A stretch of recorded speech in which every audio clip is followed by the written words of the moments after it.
Hello, hello. Hello, hello. Oh my god, perfect timing. Music ended. um, hi.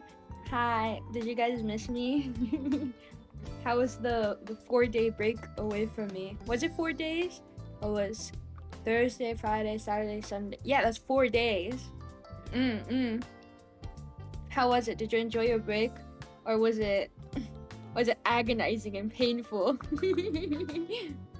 Hi man, hello. What is that title, bruh?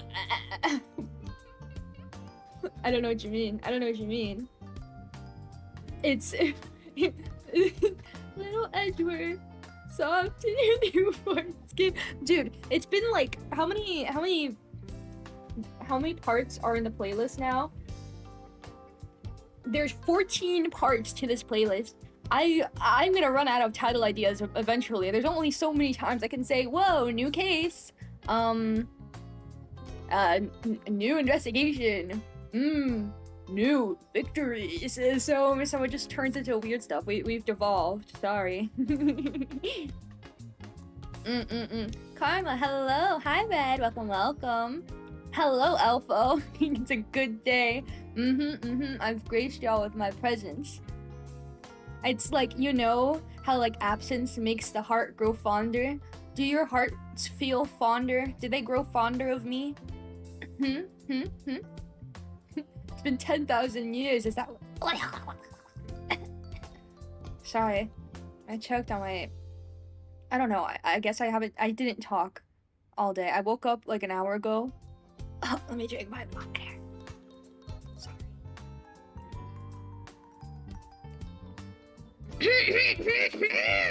Okay, I'm like not even sick. I just haven't talked all day. I woke up and just like ate my breakfast or whatever, and I started talking a bunch now, and it's like, whoa, calm down. Your throat isn't used to it. I'm like, okay. Sorry, that was disgusting, but it's okay. Soon enough, you guys will be so brainwashed you'll even think my disgusting parts are cute. So I have no problems with it. Blue, good morning. Hello, Abby. Welcome. I called off work to witness the return of the king. No, you didn't. But yes, thanks for coming anyways. Actually, wait, did you actually? Because usually you come later because your work ends. You didn't call off work. You just had coincidentally the day off. You can't trick me. Zeno, hello, welcome. I haven't seen you because you've been off at your internship or your, I don't know, the army. It's good to see you again. Welcome. I'm starting to exhibit signs of karmaless behavior. We can't have that, you know. Yeah, but don't worry. This week, it's still gonna be like exactly the same as last week. It'll only be 3 streams, but it's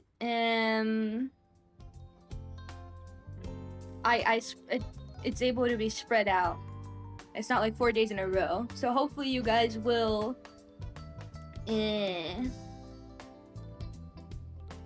live better, you know. You don't talk to yourself? I talked to my dog, but I didn't talk. I didn't talk this morning. I was browsing through guides and suddenly karma popped up. I'll leave it running while cooking. Yeah. Cook and then have me in the background. I'm gonna cook too. On this case. Get it? I'm gonna talk about overtime employment. Good luck to you, bruh. Good luck to you. Ultimate Detective's never wrong. Did I get it right? It's so freaking awesome. I am just a genius in every way, you guys know. Hello, Tara. Welcome. I have my game open. I need to turn on my BGM. I'm surprised I could even catch a bit of one stream, not gonna lie. I'm surprised too. But I'm glad. Always happy to have you guys here. Okay, today we're gonna be doing. Oh jeez, we're gonna be doing the fourth trial, and apparently it's pretty short. So that's good because I have to do a lot of things. I have to do a lot of chores again. Shall we start? Shall we start? The girl, let her go. Oh my gosh, so dramatic. It's like a movie. Is it a broken bridge? Oh, what am I looking at? Shut up! Come closer, and I kill her! Sorry, you're not going to get the chance. Boom! Oh my god! Oh my god! Whoa! That's pretty cool. Whoa, is it? What the freak? I'm reading through the file of an old court case. Are we getting another flashback? It was the first case of my long-term mentor, Mia Fey. Young Mia? Young Mia? Name: Harry Falls. Charge: kidnapping, murder. Sentence: the death penalty. Ooh. After escaping, Falls met with and then murdered Sergeant Valerie Hawthorne, recaptured at Eagle Mountain about 8 hours after his escape. Her very first client was a death row inmate who had recently broken out of prison. That was a whole year before Mia and I ever met. Yeah. Because the first time they met was in his case. 6 years earlier. Yay! Oh my god, I thought we would never see, like, young Mia again. I'm so happy.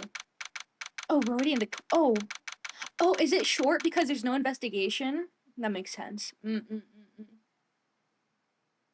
How's your long break? How did you think of us? I was doing lots of things. And I will keep doing lots of things. I thought of you guys very often. I also posted, like, a short for you guys. And, but, yeah. Also, oh my gosh, I can't tell you guys, but I'm gonna tell you guys anyways. But, like, being very vague. Work has started. On something, okay? On something. And there has been communication, and it's going really well. That's all you're gonna get. You can decipher clues on your own, right? You guys are the genius detectives, genius assistants, right? You guys can decipher it? Yeah?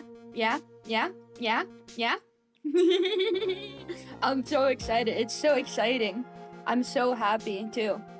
That was a mighty splash. R.I.P. that. R.I.P. that girl. Another Mia case, yay! That Turnabout Sisters, that theme leitmotif, though. Karma employment arc? No. Karma is not employed. It's another thing. Related to Karma Kiwo. Okay. I'm not working. You think I got a job? Then I'd have to graduate, bruh. No. Karma's forever unemployed. Since when did my detective fix the YouTube delay? I bought myself an Ethernet cable, and now there's no buffering and stuff. Isn't it awesome? I think so much of you guys. It was all for you. It's definitely not because every game I played lagged like crazy. Ugh, I'm so nervous. I feel like I'm gonna die. I never should have accepted this case.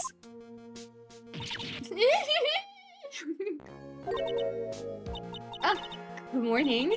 Don't be so jumpy, Mia. I didn't do nothing. I swear I didn't kill nobody. Terry Falls, my very first client. Sentenced to death 5 years ago, and now a prison escapee. Just relax, Mia. Make small talk and try to relax him. So I just skip anyway. So what are you doing out here? I'm sorry. What is he doing? Ew! Don't bite that, you'll ruin your teeth. I didn't do nothing. I didn't kill nobody.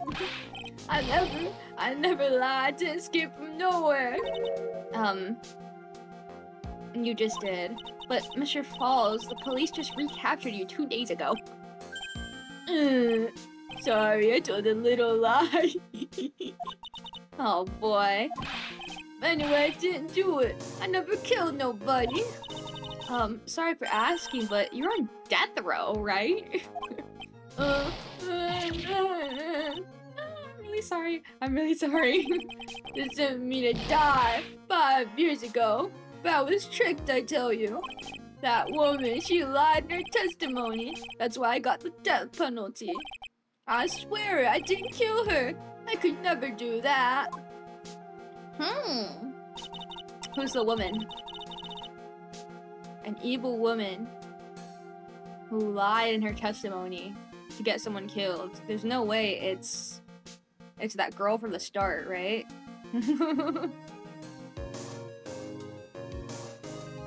The red-haired one? I forgot her name. We'll be waiting patiently? Yes. Patiently waiting. Me too, I'm also patiently waiting. In case you don't know, a leitmotif is a symbol from a song that appears in another song with a tent. Oh, that's so cool! You're right, it is a Turnabout Sisters themed leitmotif. Awesome! 2 days ago, he escaped from the police wagon when it crashed. Then about 8 hours later, a policewoman was murdered before the police could recapture him. Police believe that Terry Falls did it. After you escaped, did you meet a policewoman? Yeah, I did. She's the reason I escaped. That much is true. You did meet with the victim. But I didn't kill her! She was alive when I left. She was alive. It's true. I can't trust him. No, I can trust him, right? I mean, I should. He's my defendant. My client.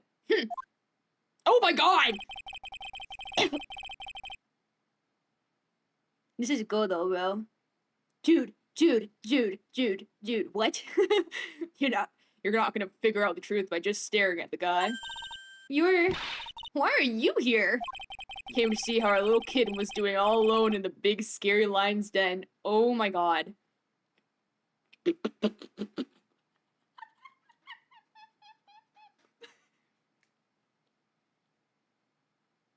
You're kidding?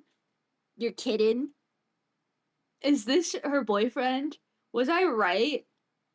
Was I right that one time? Is this, what is his name? The one who got murdered? The Diego guy? No. Wait a minute. But I thought he got murdered. But this is Google. This is, you can literally see, like, cover up his eyes. Hold on. Come here. Come here, Kiwopod. Look, cover up his eye. It's literally him.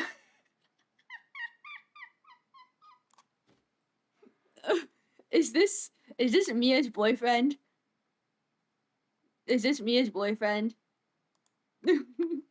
Kidding? You might have been. It's Kiwopod, not kidding. Kiwopod, get it right, yeah. Can't we see how our little Kiwopod was doing all alone in the big scary lion's den? Thought maybe you'd like someone to play with. Where's Mr. Grossberg? That old man's probably still in bed. Then he's clutching an empty bottle and mumbling in his sleep. Aren't I good enough? After all, it's me, Jacob.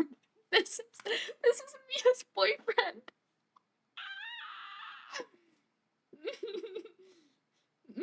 Kitten pod. Oh, that's disgusting. Don't even say that.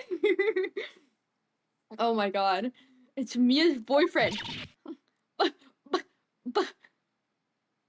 So when I was like, oh my god, this is literally him, he knew her from that other one when You mother freakers! You mother freakers lied to me. You're all like, no, obviously it's not. Obviously it's not. You guys tricked me again. This is the same thing you did to me on that one time where it was like, oh, no, why would there be anyone outside the elevator, Karma? You mother freakers. Like, no, why would it be? Why would he know her? Isn't it obviously because, Maya just transformed in front of everybody. Everyone would be shocked. You mother freakers are so.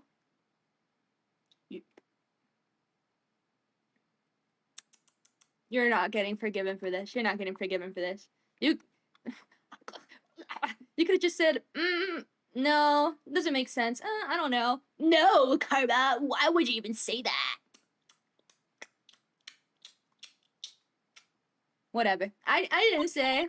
So, Jake Armando, the finest attorney at Grossberg Law Offices, is here for me? No, you've got it all wrong. Today, you're the finest. Oh my god, stop flirting. Stop flirting. Stop flirting. It's making me embarrassed. You're stealing my girl, bro. After all, it took an amazing amount of guts to take this case. Imagine an escaped death row convict for a first client. Yeah, thanks. I sure wish I could get out of it, though. Relax, just heard some good news. Prosecutor for today, it's fresh out of his diapers as well. Little Edgeworth, soften your newborn skin. Really? However, unlike a certain somebody who I won't mention, he's earned the reputation as a genius since beginning his law career. Genius? Like me? That jawline could slice bread. Don't diss Grossberg. And there's nothing wrong with Grossberg. He's just a Grossberg. What? That's not good, though. That's Diego Armando. Yeah, totally. Kitten Pod under banned words. Hello, Kitten Pod. Hello, Kitten Pods. My little Discord Kitten Pods. Don't know what you're talking about. Kiwopods, chick Karma. Hi Ian, welcome. You guys are all evil. Look at everybody being like, I don't know what you're talking about. That is W-Riz. Stop saying he has W-Riz. He's stealing my girl, bro. Well, it's about time head in, kitten. Oh my god, stop calling her that! Sharpen those claws of yours. It's go time. Fun fact, early names for Diego Armando include Joseph Cuppa, Xavier Barstucks, and William Habamug. They're all coffee puns. Those are terrible. Those are terrible. I'm glad they just went with a normal name. A solitary confinement cell for the condemned must be the world's loneliest place. And that's what my client ran away from. Every other lawyer gave up on him. But not me. When I saw those overflowing eyes and heard that simple childlike voice, I just had the feeling that he was telling the truth.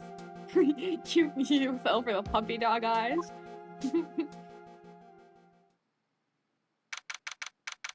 Beep beep beep beep beep beep beep beep beep beep beep beep beep. And this is why it was his first case as a prosecutor, because he was a defense attorney. Didn't I literally say that before too? Oh my god. Oh my god. Oh my god. You guys are pro gaslighters. Oh my god, who the hell is this? Why is this the ugly judge? I don't want this one. I want the other one. I want Judgy. Who is this?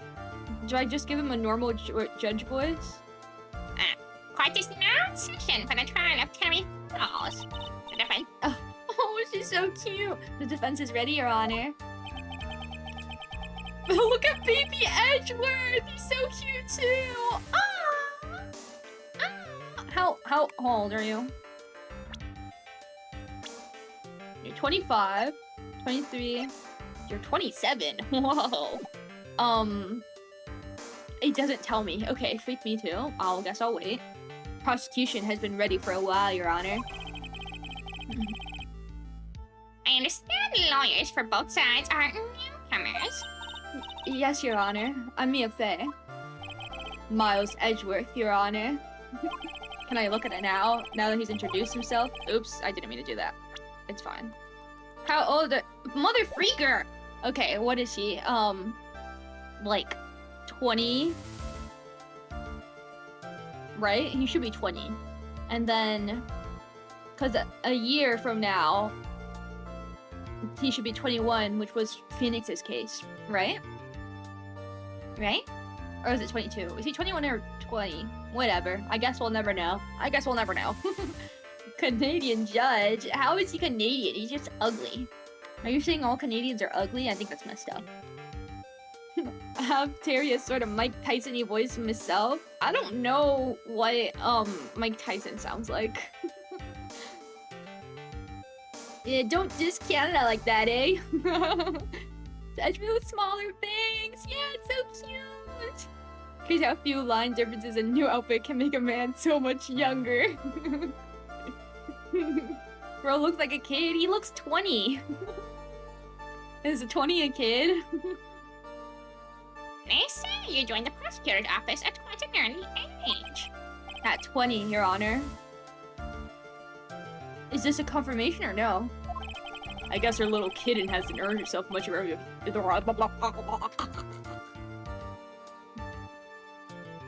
I guess her little kitten hasn't earned herself much of a reputation yet, huh? Come on, Mia, you can't lose. Not to someone younger than you. Aww. Young people running a trial. I'm not too sure how I feel about that. Now then, the defendant's case is currently a felon on death row. 2 days ago, he escaped from a police wagon. Is that correct? Precisely. The defendant's not on trial for escaping prison. On the day the defendant escaped, a policewoman was murdered. So we're here to determine if Mr. Falls was responsible for her death? You got it, kitten. This is so... I'm not gonna get over it. I'm not gonna get over it. Diego choked on his coffee there. Well then, Mr. Edgeworth, let's hear your opening statement. Yes, Your Honor. It was 5 years ago. The defendant, Terry Falls, was sentenced to death in this very court. His crimes were kidnapping, extortion, and murder. The girl he threw off the bridge was only 14 years old. A truly horrible crime. I remember it well. There was no decisive evidence, so the trial was long and protracted. Correct. But in the end, what finally decided the case was... He has the same poses as when he's younger, but he looks so stupid. Look at his big, bright eyes, bro. You lost that. You lost that, Edgeworth. You became old and jaded. A certain witness's testimony. A witness's testimony?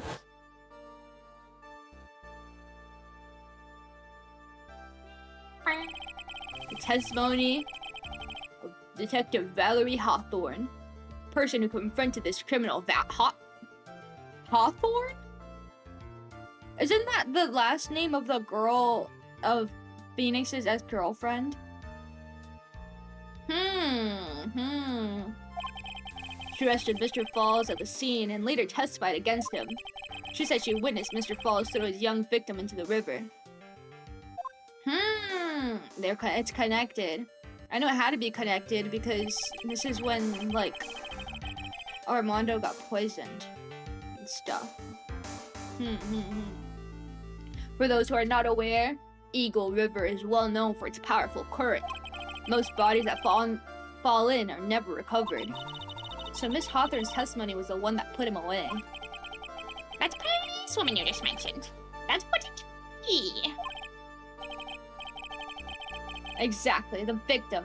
The same woman that was killed 2 days ago. Police Sergeant Valerie Hawthorne. Aha, I see. That man who was sentenced to death, based on her testimony, escaped 2 days ago. With only one thing on his mind, to take revenge against the woman who convicted him. The truth's becoming clear to me now. I hate those eyes. He looks so ugly. Can I have my judge back?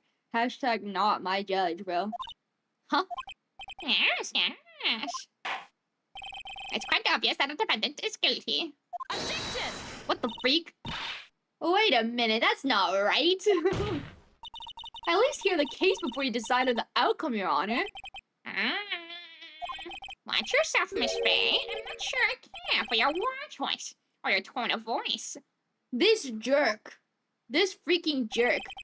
Young people these days simply don't know how to respect their elders. Dude, look in the mirror.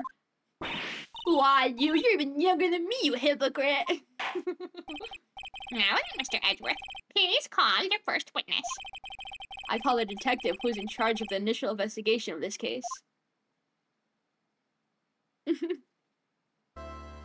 Is that baby Gumshoe? Wait. Oops. Witness, state your name and occupation. Look! It's baby Gumshoe! He looks exactly the same! The only thing that changed is his jacket. That light in your eyes will be gone soon, Edgeworth. Count your days. Fun fact, the young version of Edgeworth is known as Mouse Edgeworth, new prosecutor, officially, and Bratworth in fandom. Kind of weird, like, cause he's a kid. Cause he's a brat. That's... Okay. Valerie cute. Yeah, she's so cute. With his eyes can judge you better. Ew, I don't want him to open those eyes at me again. It's weird. Look at that new coat. More like old coat. Get it? Cause we're in the past. Okay. Gumshoe. Richard Gumshoe. I'm the homicide detective in charge of the case, sir. Finally got promoted to detective division half a year ago. I don't believe anyone asked you about that. Hey, ma'am! You got any idea how much work it takes? What is it? You're really gorgeous. Stop! Why is someone trying to steal my girl? Stop it! Excuse me? No, seriously, my heart, it's aching for you. Detective, put yourself together and try to be professional. Otherwise, I'll write you up on contempt so quick that something other than your heart will ache. Okay, I got it. Maybe it's the same jacket and moss grew on it. Ew! Ew! Don't say that. Don't say he has a mossy, moldy coat. Gumshoe mentioned after all these years, you only changed the jacket. Haven't heard a karma joke in so long. I'm glad. That's the joke you started with. Now, detective, tell us about the incident. Yes, sir! Right away! Victim was Sergeant Valerie Hawthorne, a veteran on the police force. She was stabbed in the back with a knife and died from excessive blood loss. As much as already stated in the autopsy report. The court would like to hear more details about the incident itself. Yes, sir! I gotcha! Okay, let's take a look at this aerial map of the area here. Okay. Ooh, okay. This is a sketch of Dusky Bridge, an old suspension bridge. The river that runs under there is Eagle River. Victim and defendant met there on top of the bridge. After stabbing her in the back, killer carried the victim back to his car. He was recaptured at a police checkpoint as he was trying to make his getaway, sir. What? He stabbed her on the bridge, took her back, then who fell? And who got shot? What are we talking about? I see. Oh, no. That was the first one. What? Okay, I don't know what's going on anymore. I see. Mia really pulled out the nobody asked card. Risk, get her, Gumshoe. She'll be dead in a few years, so get her. Don't say that, man. Quit it, man. Quit it. All these years and Gumshoe still hasn't learned to shave without nicking his chin. Leave him alone. He's the only one whose face didn't change at all. Was the victim's blood found on the bridge? Victim, Sergeant Valerie Hawthorne, was wearing a thick coat, sir. Fortunately, no traces of blood were found on the bridge. Then how'd you know she was stabbed on it? Mr. Edgeworth, I warn you that I absolutely despise conjecture. If there was no blood on the bridge, then you have no proof that they even met there. Your Honor. His stupid poses! His stupid poses! If you were to listen to the testimony we prepared, I'm sure you'll be convinced. The two of them most certainly did meet on the bridge that day. Ew, his eyes again! Why, Mr. Edgeworth? I'm not sure I like you wagging your finger at me as though I were some hoser. Detective, proceed with your testimony. Yes, sir. Here we go, Mia. Hang on. Okay, now, listen carefully, kitten. One little mistake and this guy will drink you for morning tea. Trust me, get ready. Did he used to drink tea? Did he used to drink tea a lot? Why is he mentioning tea instead of coffee? Day of the incident. Unknown person phoned to the sergeant and asked to meet. Sergeant Hawthorne went to Dusty Bridge at the designated time and met with Mr. Falls. And that's where she was brutally murdered, sir. Criminal stuffed her body into his car trunk and tried to make a getaway. Mr. Falls was arrested as a police checkpoint was set up at the base of the mountain. Well, you certainly have established the importance of the bridge. Naturally. Now, would the defense please hurry up and proceed with the cross-examination? Yes, Your Honor. Cross-examination coming right up. Hey, settle down there, kitten. If you keep trembling like that, you're gonna make me spill my coffee. Oh, so he does drink coffee still. Okay. I'm not trembling. It's just cold in here. Courtroom can be a cold battlefield, alright? Especially for a beginner. I don't need you to worry about me. I mean, the defendant, the witness, everyone's a beginner here. You got me there. But maybe you should keep your claws out and show them what you got, kitten. Can they stop? Yeah, just keep freaking my girl, bro. Whatever, I don't even care. I don't even care anymore. It's okay, Mia, stay calm. Just remember those court procedure videos you stayed up all night last watch. You stayed up all last night watching. That's so cute. Fun fact, rookie detective Gumshoe would have initially had a much different design. Shaved face, only one hair spike, tied neatly, but because of storage, this was cut and only given a new coat. Oh no! I guess we'll never see true baby Gumshoe. How old is he now? Can we see it? Quiet, Gumshoe. Quiet, Gumshoe. I'm trying to look at something here. You're 26! Oh, what are you now? Like 32? That's crazy. And you're 20!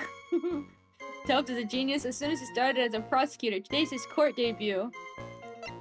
Homicide detective in charge of the initial investigation. Still new to his position. Hotshot lawyer. My senior in rifle at the office. A bit smug. Yeah. Yeah. Everything else. Whatever. So even my man sprays on a budget. I know. That's so funny. They cut his spray budget, bruh. Okay, an unknown person. As to me, this is supposed to be Falls, right? Hold it!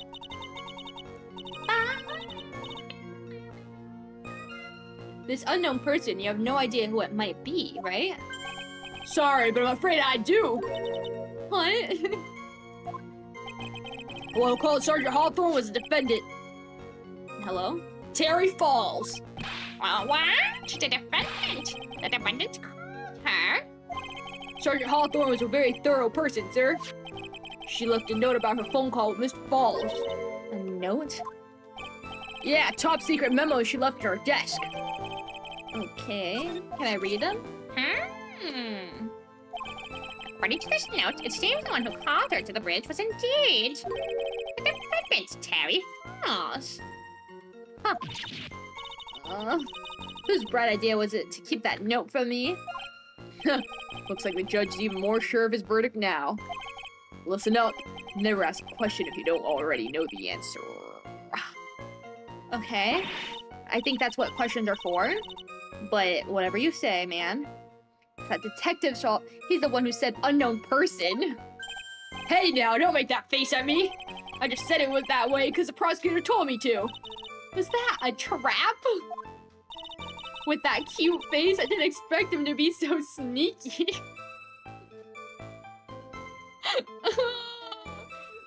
Mia, stop cheating on me. Stop cheating on me. You just steal hearts left and right. And you have no space left for mine. Mia, stop. Sergeant Hawthorne, blah blah blah. What was the designated time? Can I look at the note? Here it is. Okay. February 14th. Ooh! Valentine's Day! Falls, 4:30 p.m. at that bridge. Wear white scarf for identification. Talk to Dahlia. Tell her this time the whole truth must come out. Dahlia Hawthorne? I was right. That sneaky little B-word is gonna come back.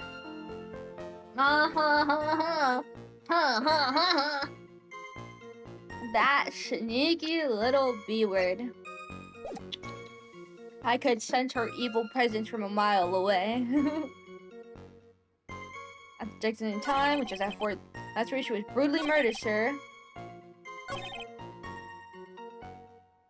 How'd you know? That certainly is some impressive police work.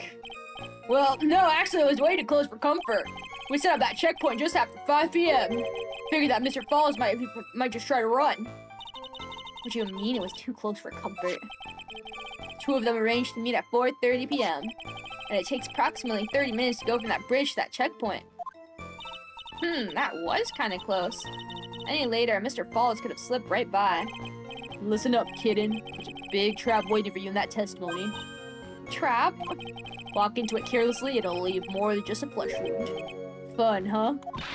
No, it's not! Well, if you want to have any chance at all, you better get some more information. And if you're gonna get caught in a trap, it's best to get caught early. You can always look for contradictions afterwards. The ever-famous contradictions. I sure hope I can find some of those. Okay. I'll just press everything then. A bridge up in the mountains, but why meet there? Because it's a very important place to the defendant, that's why. What do you mean by that? If you remember, 5 years ago, the defendant kidnapped a young girl. He was chased onto a bridge, and it was there that he killed his hostage. And the place where all of this occurred is, of course, Dusky Bridge. Very place where Sergeant Hawthorne arrested and handcuffed Mr. Falls. Returning to the scene of the crime. How nostalgic.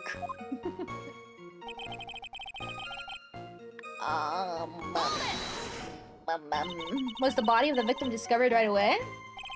Yeah, we were really on the ball. Found the criminal within 1 hour of the murder. It was great. We even got to say, don't move. We got surrounded. Wait a second. Isn't there something weird about that? Location was a suspension bridge up in the mountains. So how did they find out about the crime so quickly? Sergeant Hawthorne must have mentioned the phone call to someone else, right? Huh. That's what had happened, then she wouldn't have been killed. She never mentioned the phone call from Mr. Falls, but she left a note on her desk about it. If only I had noticed it earlier, maybe she'd still be alive. I wonder why she didn't mention the phone call to anyone. Stuff to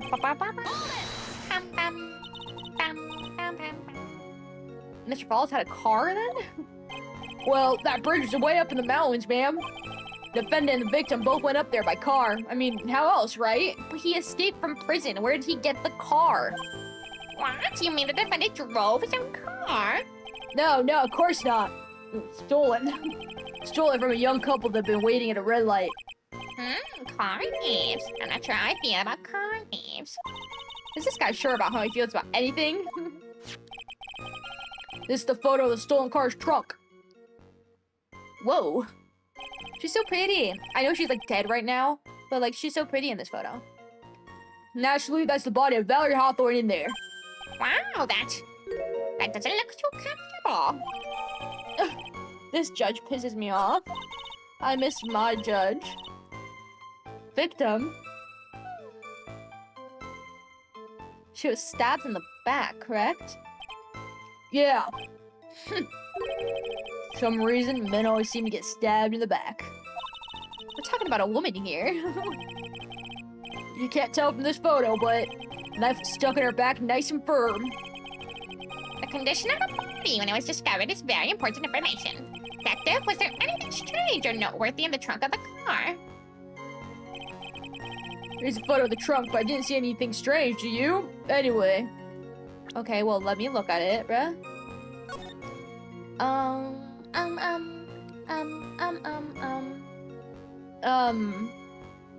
This is just broken because the police opened it like that, no? I don't think she cared much about comfort, Your Honor. Yeah, Your Honor, I think she's dead. I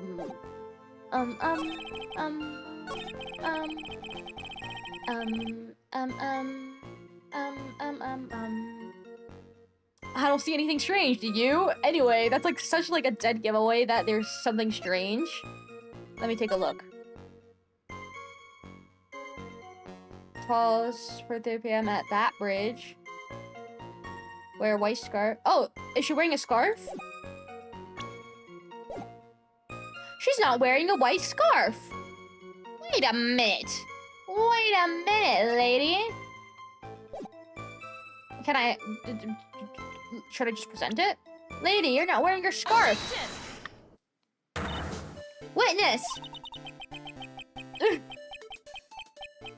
So awkward. What is it? Do you have something to say, Miss Faye? I'm sorry, I totally forgot what I was going to say. This is the first time I've ever had to actually address someone like that. You should have practiced before coming to court. Honestly, Miss Faye, I'm not sure I like this. He's just being mean to her on purpose, bro. Say there, little kitten, want a piece of my coffee candy? Candy? Well, you're still too young to be drinking real coffee. Isn't she like 23, bro? What do you mean she's too young to drink coffee? Come on, Mia, shake it off. You're a lawyer. Shake it up, shake it up, Let detective cook. Thanks. Detective. Yes, ma'am.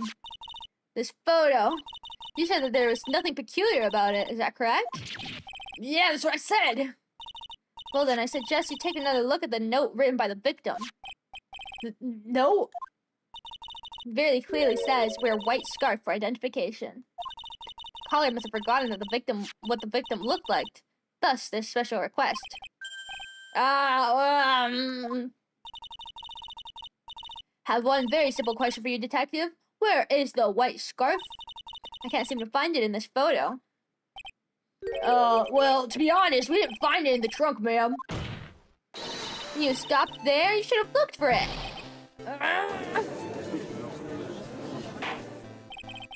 Caller told her to wear it to identify herself, so I'd expect she did just that. Well, Mr. Edgeworth, what do you have to say about this?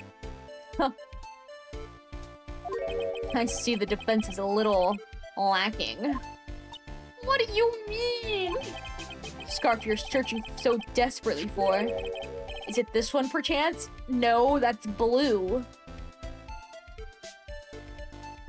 Edgeworth, are you colorblind? Ah. Where'd you find that, sir? On Dusky Bridge. I was there first and decided to conduct my own investigation. Why? Why didn't you tell me? I made a decision to keep all pieces of evidence in my personal satchel. It's the safest place I know. That hot shot sure has a flair for the dramatic. Not exactly white, as the caller requested. But as you can see, it's close enough for what it was intended for. It looks like it spent some time in the mud. Not surprising. It was drizzling on the mountain that day. Prosecutor Edgeworth. He was intentionally hiding that scarf the whole time. court will accept the scarf into evidence. Chico's coffee is not for mortals. Yeah, it'll kill anybody who drinks it. That's why it's like you're not old enough yet. You gotta be at least 10 years older to drink this coffee without dying immediately. Time the instant found in Dusky Bridge. Huh. Now, if the attorney for this defense is finished embarrassing herself, I'd like to move on with the testimony. That is all right with you, isn't it, Miss Faye? Boy, I like to wrap. What I like to wrap this scarf around his smarmy little neck.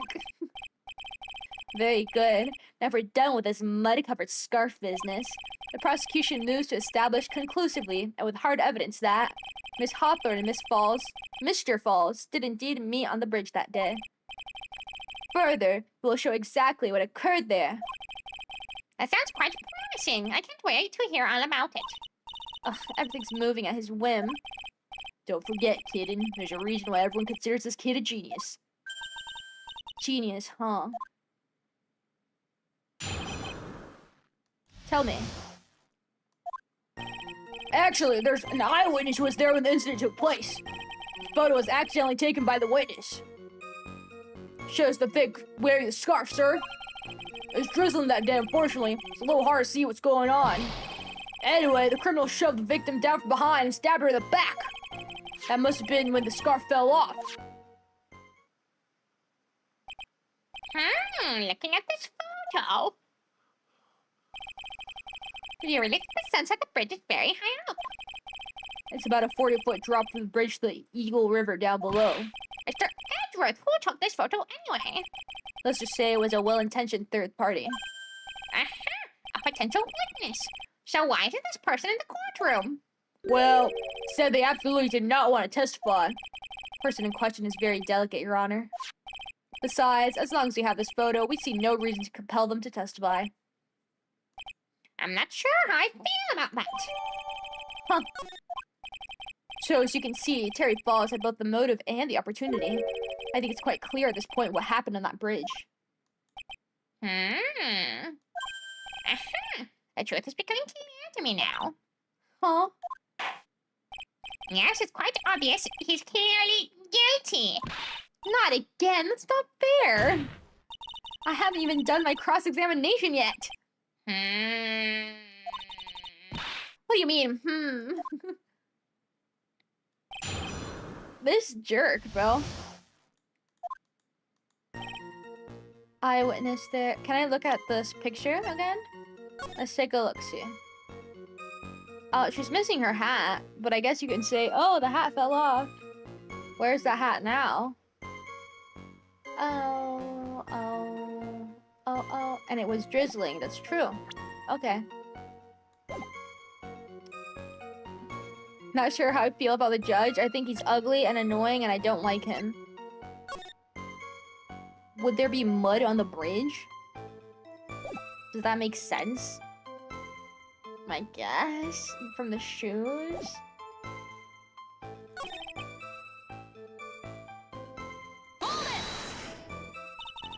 Victim's wearing a scarf in that photo, alright? So, about the witness who took this photo. What was this person doing all the way in the mountains? She's taking photos of wildflowers, apparently. There are many unusual types of flora on that mountain, Miss Faye. People in the area say it's because of the spirits that live there. Spirits? Now that you mention it, this photo, this cloudy fog-like thing, it's a ghost. I don't believe it. No, Your Honor. No, I don't think it's a ghost. It's drizzling.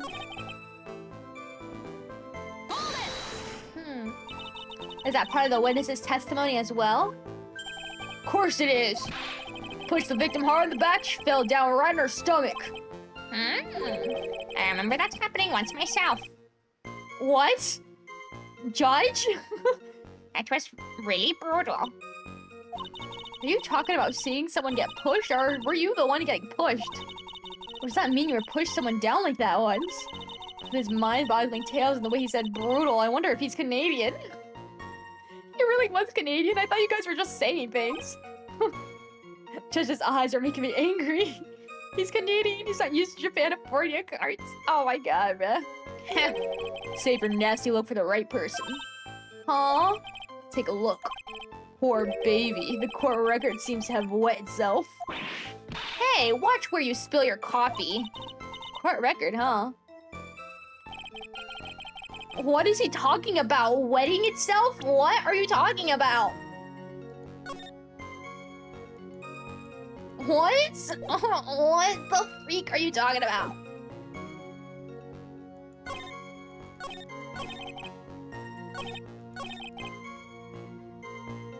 Bum, bum, bum, bum, bum, bum, bum. I guess I'll just press everything. I don't know what's going on. Who's this eyewitness? She's a college student. Female college student? That's right! Meaning she's female and college student, ma'am! Yes, I think I got that. She doesn't do well in front of other people, so I can't testify for her. Maybe so, but as the attorney for the defense, I have the right to cross-examine her. Objection! For the time being, we're not relying on the witness's statements. That's all. What is that supposed to mean? Prosecution has other, more decisive evidence. Our case doesn't rest on the vague testimony of a female college student. A female college student, eh? It means she's female and a college student, sir. If you absolutely must hear her testimony, you'll have to give us a good reason why. Please tell us about the more decisive evidence in question. Shows, okay, it was drizzling that day. Did I press this? Is this the ghost one? Drizzling, huh? That's right! There's a light rain coming down. The whole place is dreary. Not as dreary as the mood that's in this courtroom right now. Judge's college days were wild. I know, you're getting pushed down to lay down on your stomach, and you're pushing other people down, and you watch people get pushed down. You're so violent, Judgy. We're always serious? Yeah, you're also serious when you guys freaking gaslight me. Whatever. Looks like a cold front just moved in. In any case, point is that the area was quite damp. There was even some fog. I haven't slipped and fell while I was on the bridge. It's really something.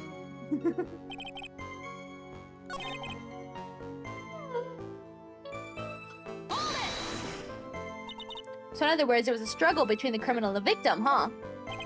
That's what the witness said. Well, looks like she didn't remember about the scarf. But from what she said, it sounded like a pretty violent fight, ma'am.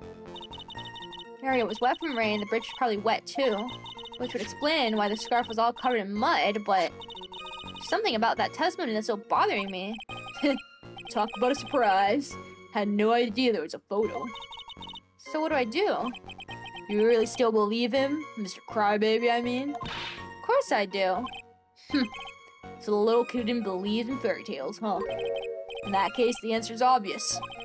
What you believe is the truth. But that means that somewhere hidden in that testimony is a contradiction. What a huge contradiction waiting to be discovered. That's your chance.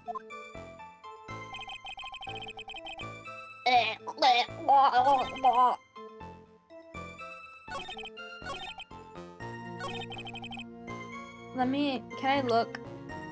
First of all, hold on. Let's go over here. Is she wearing the same clothes? Shut up.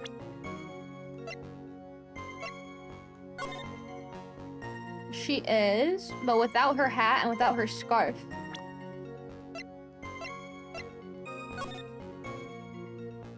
Bang, bang, bang, bang, bang, bang. Bang, bang, bang, bang, bang, bang.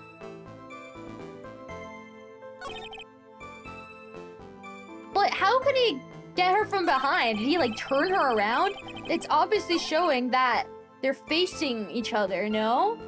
How did he like push her from behind? If anything, he should have pushed her from in front. She would have fallen her back and then she would have been stabbed, you know? Instead of like being stabbed in the back. Doesn't that make more sense? That's the only contradiction I can see. Show the victim down from behind. And she said like something's weird here. Something's weird here. Because it's clearly showing they're talking to each other. They see each other. Right?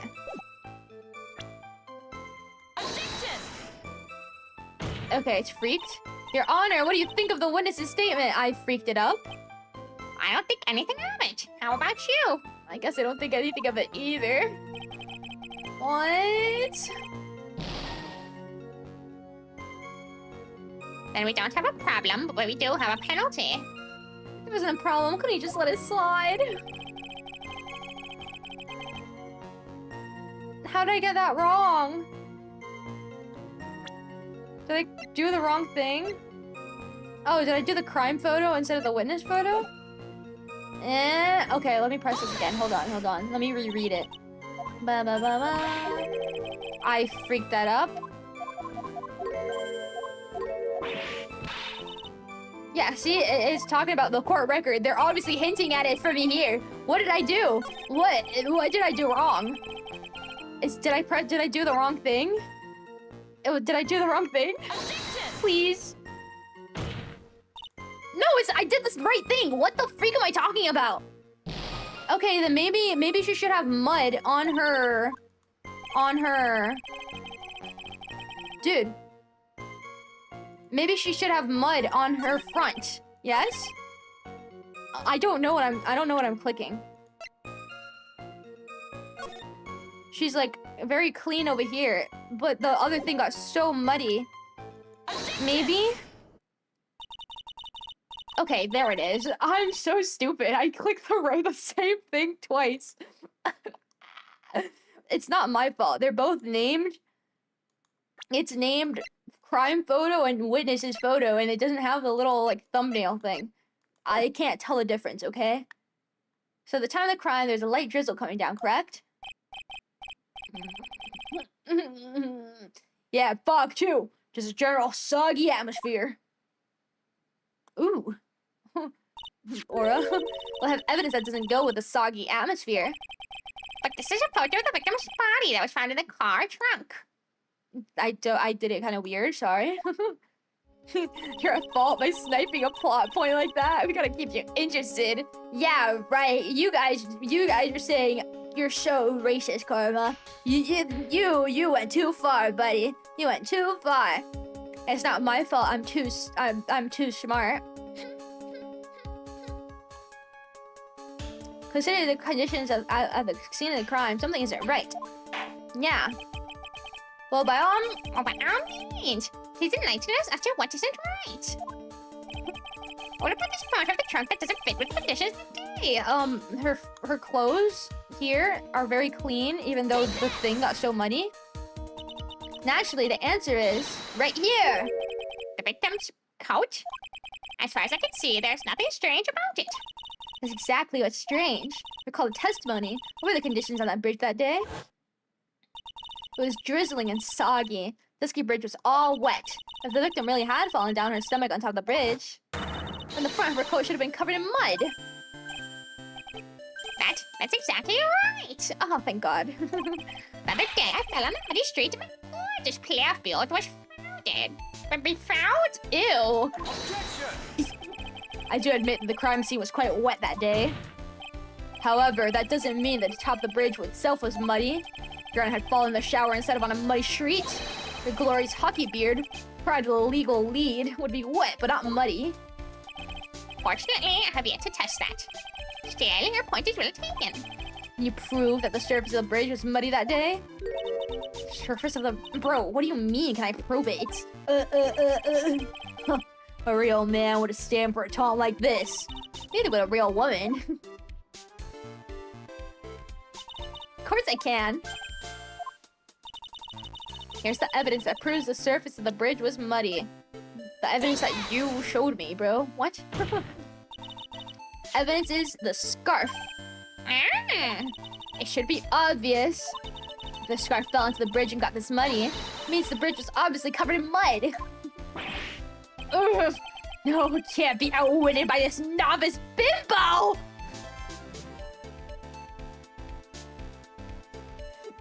honor that. Hey, same to you, buddy. Wow. Baby Edgeworth hated woman. Miss Faye's assertion makes perfect sense to me. I do admit that there appears to be a contradiction between the condition of the victim's coat and her scarf. However, the real question is, why is there a contradiction? Huh. For every contradiction, there exists an explanation. Let's look at what the explanation in my case, in this case, maybe, shall we? Alright, it's not like he's really giving me a choice here. Huh. You're doing pretty well for a little kitten. Oh my god, and then everyone's ganging up on me. Edgeworth's calling me a bimbo, and then here comes freaking Armando, like, don't worry, kitten. Don't worry, kitten. I'm like, bro, stop! Mr. Armando. No matter what he says, contradiction always comes down to a lie. It's either the victim discovered in the trunk, the witness's photo showing the defendant and the victim, or the witness's testimony that states she saw the moment of the murder. Just relax and think it over. It's pretty simple, isn't it? False evidence. It's one of those three. Yeah. Yeah. I don't know what to do. Proceeds to ace it again. Thanks. I'm doing my best. I'm ace attorneying it. Edgeworth really is of sharp wit. Yeah, he's so sharp of wit that he missed this contradiction. Idiot. What you said just now, I'm not sure I like it. That wasn't me, Your Honor. That was a coffee aficionado over there that said it. The court is not in the habit of accepting false evidence, you know. Blame it on him, Your Honor. He's the one trying to slip false evidence into court. But we won't let him. We'll expose his evidence to the flimsy scam it really is. Yes. False evidence in this case is the... I don't know.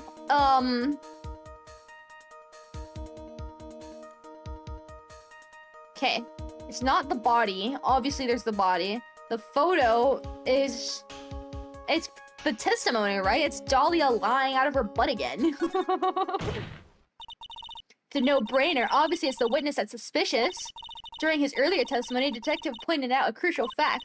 The criminal shoved the victim down from behind and stabbed her in the back. Now, is that testimony exactly what the witness claims to have seen? Yeah, that's what the witness told us.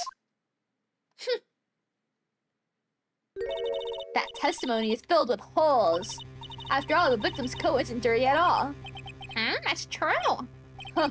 It's not just true, it's truth.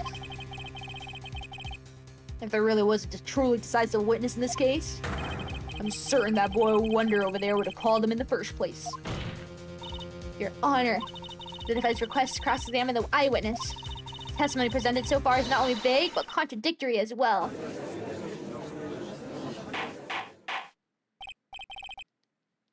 Well, Mr. Edgeworth, it appears that we need to hear your mystery witness after all. You should brace yourself for the brutal truth. Your Honor, the prosecution has no intention of hiding the witness from the court. They're prepared to present our witness at any time. Very well, please bring forth your witness at this time. Mr. Edgeworth said, kind of worries me. What does he mean by the brutal truth? I don't know if I like that either. Yo. Just imagine Mia drawing the E and the for how long you don't answer in the question game. Now let's proceed with the testimony. Mr. Edgeworth, please go right ahead. Thank you, Your Honor. Prosecution summons the woman who saw the events that day with her very own eyes. This is it, Mia. The battle begins here.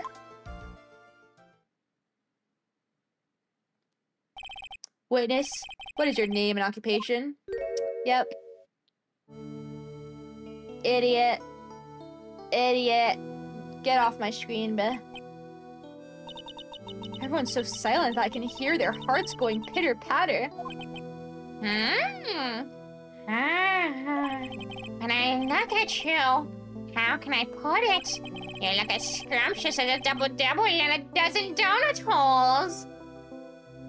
Ew, Judge. I feel like I want to hurry up and hand down a verdict. Just have a bite. Hey, not so fast. As I said before, this witness is very sensitive and delicate. I would ask the court to please exercise care when addressing her. Yes, indeed. Thank you, Mr. Edgeworth. You are a true gentleman. Miss Faye, you could learn a lot from this man. If he's such a gentleman, he sure doesn't act like one to me. Yeah, he called me a bimbo. What voice did I give her before? Sir? Yes, my dear. This is my first time, so I'm sure I'll make a lot of mistakes. Anyway, I just want to say I'm sorry for all the trouble I might cause. Not at all. It's no trouble at all. Now then, will you please have your name and occupation? My name is, Melissa Foster. What the freak? You are a liar, bruh. I'm a college student, a freshman in the literature department. You're on the scene when the unfortunate event occurred, correct? And you're the one who took this photo? Is that accurate? How can you be so mean? Now see here. What are you doing showing that little face like that? Huh? But it's just a photograph. It's not like it's something dangerous. It's not even the photo for the body, bro. Next time I'll be forced to penalize you. Uh-oh, I don't like this turn this is taken. She's staring at me. And you would be... Huh? I'm the defense attorney. My name is Mia Fey. I see. So you are... Now then, young lady, can you please give us your testimony? Yes, Your Honor. I'll do my best. This evil B-word. I was using my camera to take some pictures of wildflowers. Then I noticed there were two people standing up on that suspension bridge. Suddenly, they just started fighting. That's when I hurried and took a photo that shows the crucial moment. And right after that, I called the police. By the way, where were you standing when the incident occurred? I believe the map would be of help here. I was standing right over here. I was standing in a beautiful field, surrounded by tall cliffs. Okay. So, you took the photo from the location, eh? I brought the camera I was using at the time, just like Mr. Edgeworth asked me to. What a cute camera. Just like its owner. Stop being a creep, Judge. Jesus. A small, powerful model. Okay. Alright then, Miss Faye. Time for your cross-examination. If I warn you, make the witness cry again, you'll feel the wrath of my gavel. Okay. Okay. I don't want to feel the wrath of your gavel, ugly judge. So I will save. Bum, bum, bum, bum, bum, bum, bum.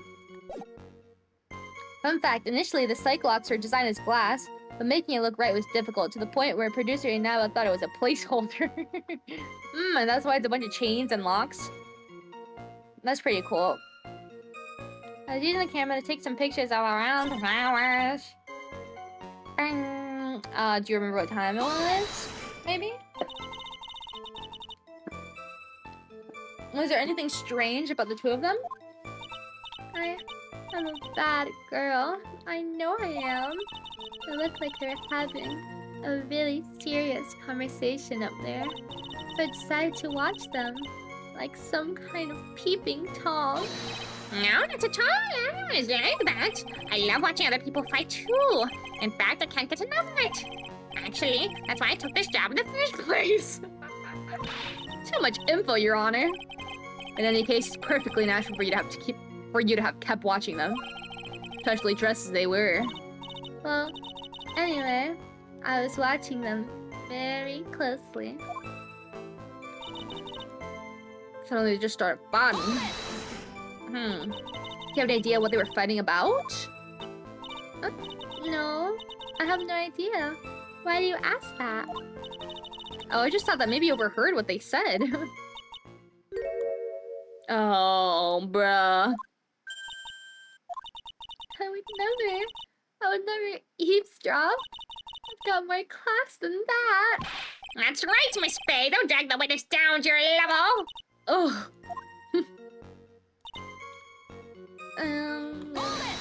But that's not the crucial moment. Why'd you take a photo? Well, the two of them are really going at it ever since I was a little girl. I always wanted to be a news reporter. I guess that part of me just kind of took over. Sounds like a lie to me. Yes, I understand completely. Even now, I can't completely abandon my boyhood dreams. I still use my grandson to test my comedy routines on. He wants to be a comedian, huh? Not that it has any bearing on this. All I could do was to use my camera. So I took the photo of the crucial moment and gave it to the police. And right after that, I called the police. You called the police? Yes, because it looked to me like the murderer was gonna try to escape. They're already moving before the call even came in. Thanks to the victim's note, we had already started our operation. That was certainly tough luck for the criminal, eh? If Terry Falls isn't a criminal, then there must be something strange in that girl's testimony. Be careful, kidden. That girl has a judge wrapped right around her little finger. You're gonna have a tough time poking holes in that testimony of hers. You're gonna have to come up with something really good, Mia.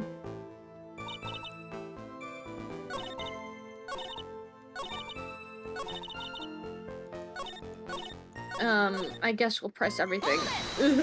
The judge is a madman, yo. Did you say wildflowers? Yes, the mountain is famous for its beautiful spring wildflowers. But it's only February. Well, I couldn't wait for spring to come. Oh, I know just how you feel. It's like when I first started growing this glorious beard of mine. I just couldn't wait, so I wore dyed blonde Santa beard until mine grew in properly. Would you mind if we got back to the facts of the case, Your Honor? What's the contradiction here? Is it the fact that the crucial moment, this photo, she said they started fighting and then she took a photo. Right now, it doesn't look like they're fighting, though. No?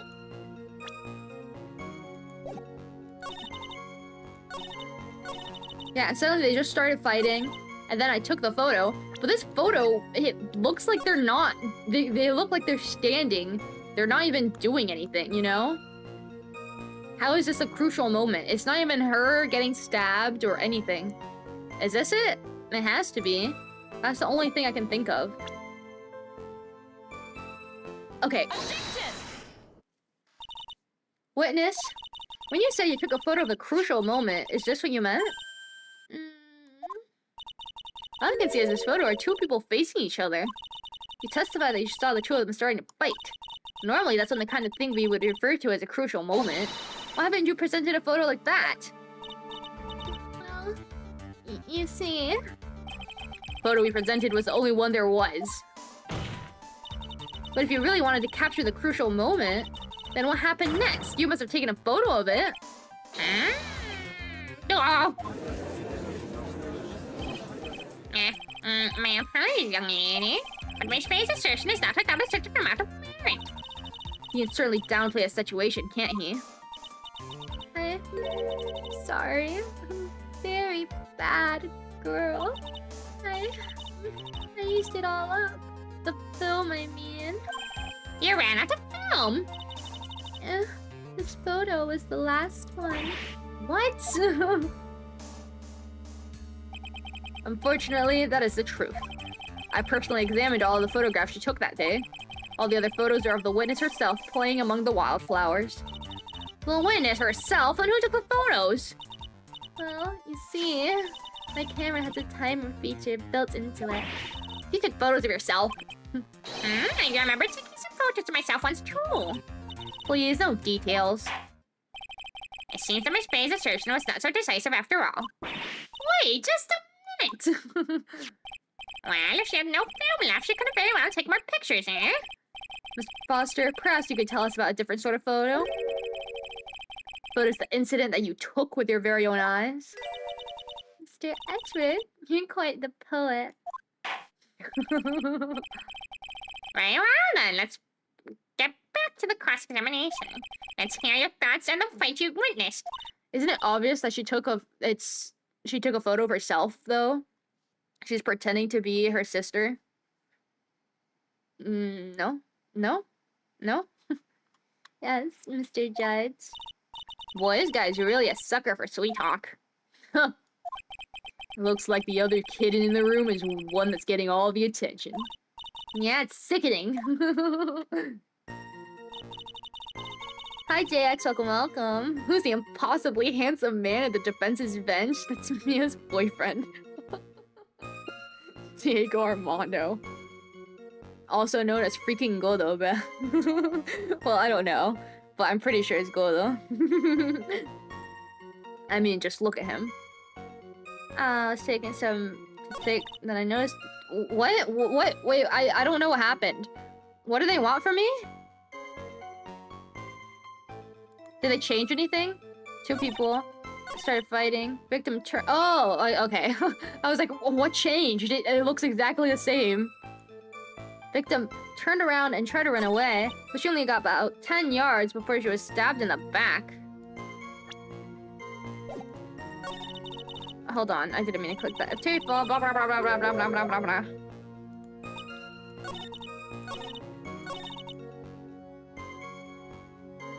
Let's press on these.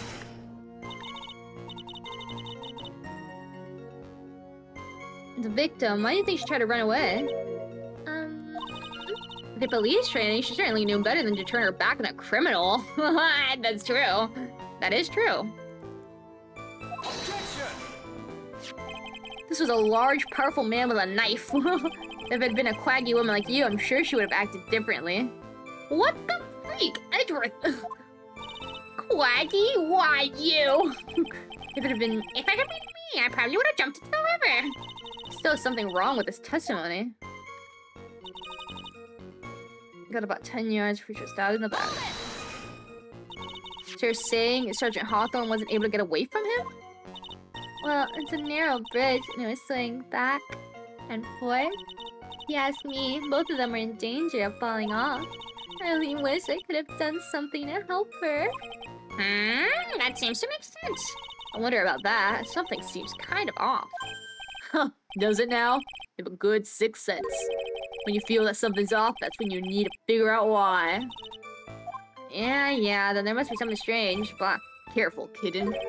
That girl is a judge. Oh, I already read that, bruh.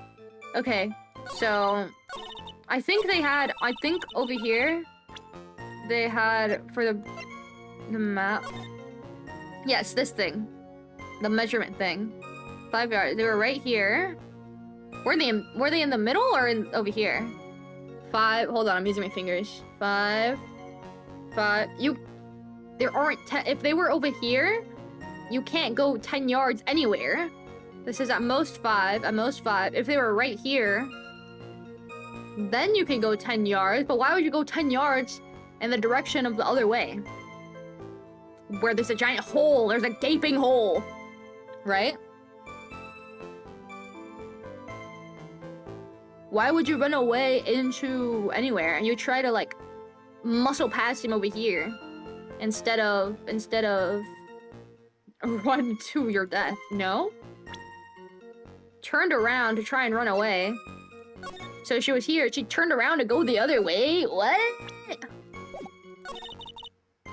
What? Is it this one or the other one? Maybe it's the same thing. Oh. Oh, oh. Is it both? Oh, crap. I opened my stupid VTube studio. Hold on. Hold on. Okay. I think it's a turn around. Why would you turn around? Right? Objection! Witness, your testimony is a joke. What? But I just... Miss Bennett, I warned you not to make the defendant, the witness cry. Diego Armando Godo. The T is silent. The T is silent. No way. Gonna head out now. God, I gotta pass by. See you next time. Bye. See you next time, Zeno. Thanks for coming. See you next time, okay? Take care. Bye-bye. One short testimony and two bad contradictions. There's no possible excuse. You say there were 2 contradictions? It's simple. Just take a look at the diagram of the area. According to their testimony... Oh my god, we're in the middle. I thought, like, even over here, it wouldn't make sense. But over here, how could you turn around and go 10 yards? That makes so much more sense. Bah, bah, bah. The 2 of them were in the middle of the bridge. But if they were, and the victim had turned around and tried to run, well then... She would have hit a dead end. You said 10 yards, but she couldn't even have run 5. Because Dusky Bridge is collapsed on that side.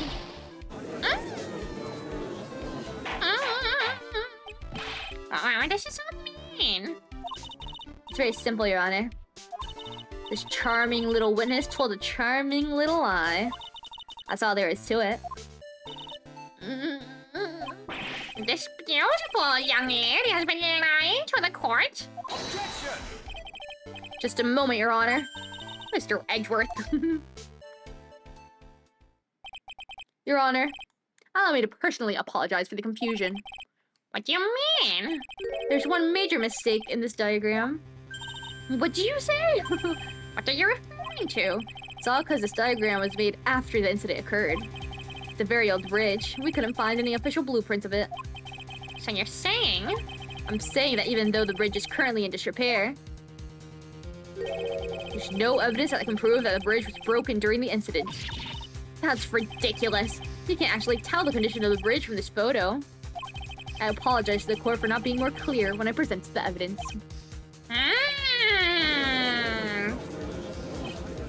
That guy's good. Huh, what do you mean? Planned it from the beginning. He's a genius, alright. The diagram of the bridge was his insurance policy.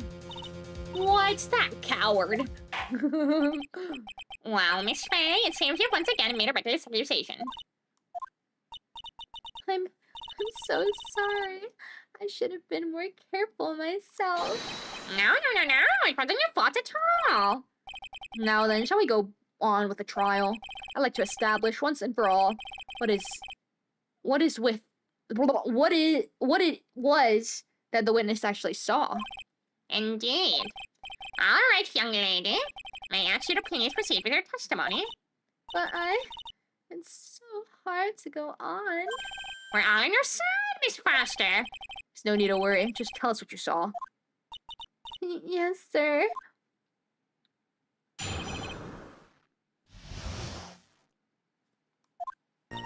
After he stabbed her in the back, he quickly picked her up in his arms and then carried her over to the car. I suppose that was the only way he could make sure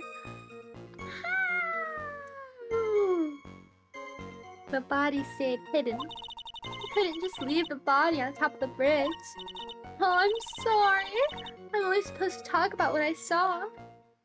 Oh, shut up, B-word. Witnessing such violence was a bit difficult. Yes, sir. I'm still shaken up. If he accepts this testimony as it is, we're finished. Don't say that. Oh, well, maybe I'll stop off at my favorite cafe on the way home. They make a really great mocha latte. This trial isn't over yet. Quit inviting Mia to go to a coffee date, bro. That's what I like to hear. All right, Miss Faye, your cross-examination, if you please.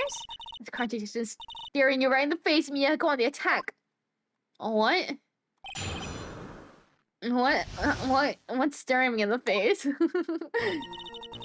He quickly picked her up in his arms, then he carried her over to the car.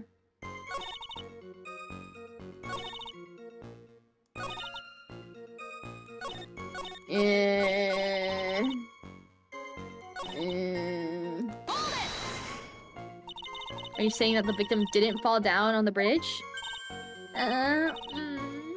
Actually, maybe she did fall. Of course she didn't fall down on the bridge. If she had fallen down, this photo wouldn't make any sense. If that was the case, her coat would have been all muddy. If you don't mind, I was asking the witness. No need to be so rude. You've been the rudest guy here, Edgeworth. Ah, young lady. Of course she didn't fall down. The man in the prison uniform grabbed her before she could. Or one step too slow. And then what did the defendant do after that? Carried her over to the car. Princess Carrie? You personally witnessed that? Yeah, that's why they call me a witness. Yes? Anything strange happened when he did that? Well, I don't know if you'd call it strange or not. That's when the victim's scarf fell off. Hmm, you mean this scarf? Words match what we found at the scene. I don't see any problem.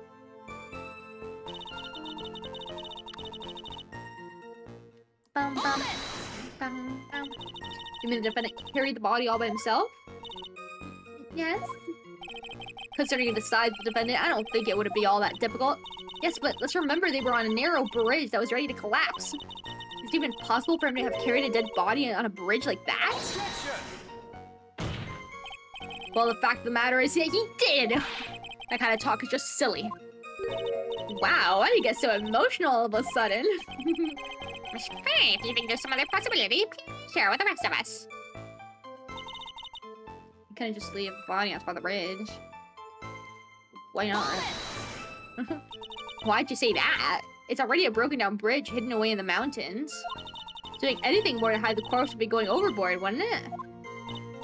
Yes, but that mountain is famous among hikers. Then he could have just thrown her off the bridge. Right? Unless he's planning to do something with that body, he could have easily thrown her into the current that they say that bodies are never found in that river. Why go through all the lengths to find that body in the car specifically? You know? Yes, well, that mountain is famous among hikers. A surprising number of people go up there. But it's February, right? And it was raining that day, correct?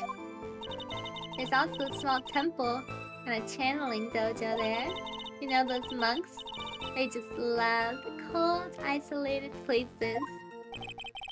I think the witness is trying to say that a corpse would have been found at any time. Besides, the witness is merely reporting what she witnessed with her own eyes. Oh.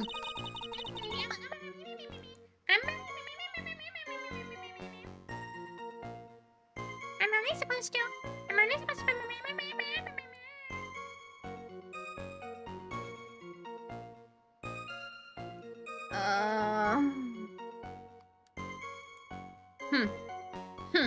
Let me read this again. After he quickly picked her up in his arms.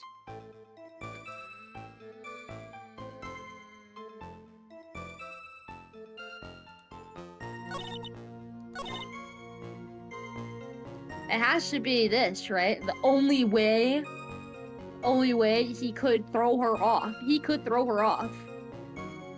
Nah. Fun fact, the developers debated whether this or the turnabout memories, the first case, should be the first case or not. They stopped places multiple times in development.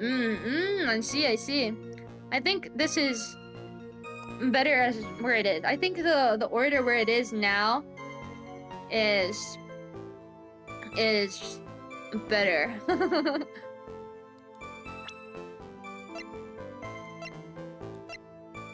Where was it? It's this one.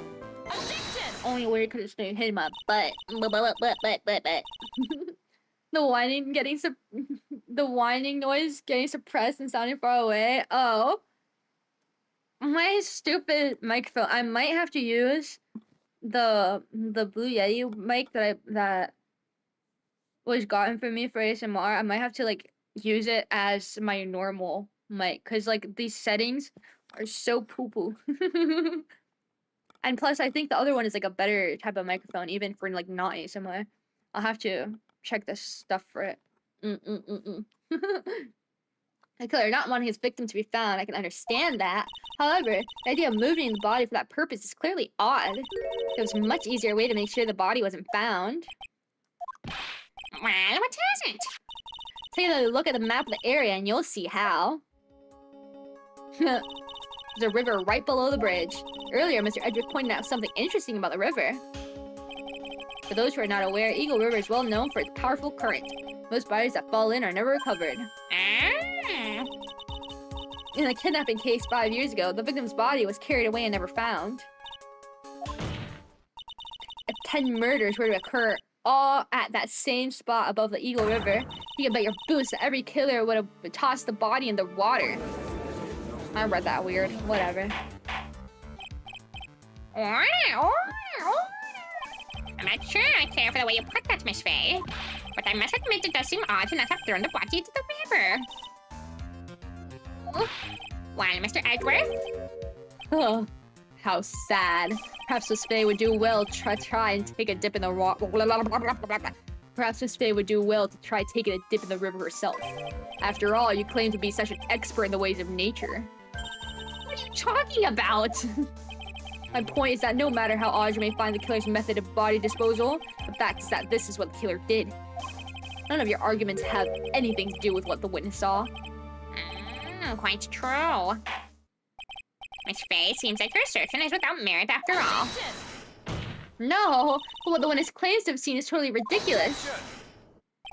Surely you can't deny that the body was found in the trunk of the car. That's certainly consistent with what the witness has told us.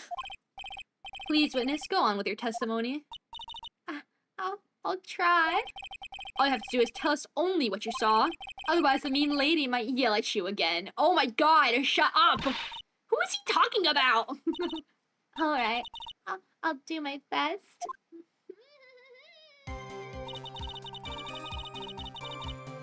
Okay, he quickly picked her up in his arms, carried over to the car, killer broke into the trunk of the stolen car and hid the body in there. What? ASMR anytime? Yeah, true. What did the man do then? Well, naturally, he got into the car and was about to flee. That's when I came to my senses. I said to myself, you have to call the police. And so that's when you call the police. Sure what you saw? You saw that all with your own eyes? Yes, I'm 100% certain.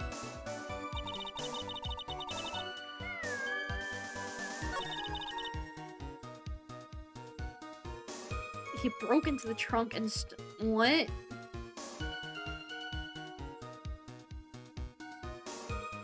He broke into the trunk of the stolen car? What are we talking? Okay, this is the only thing that's different, so it has to be this. It does look broken into. I did say that before too.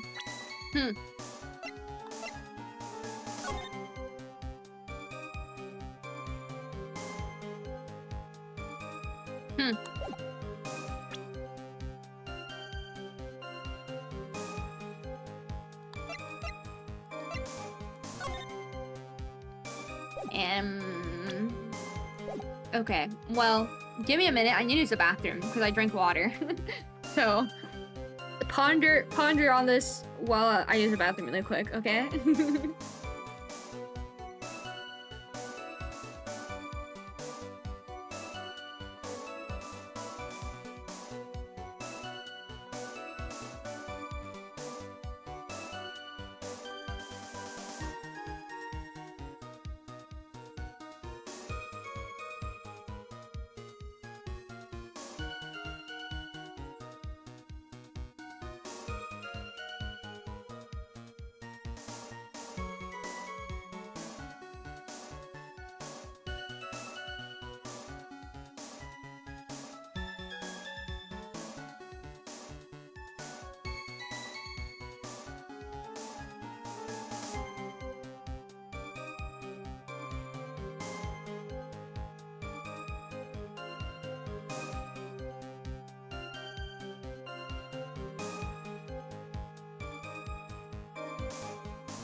I got another orange. Let me use the bathroom.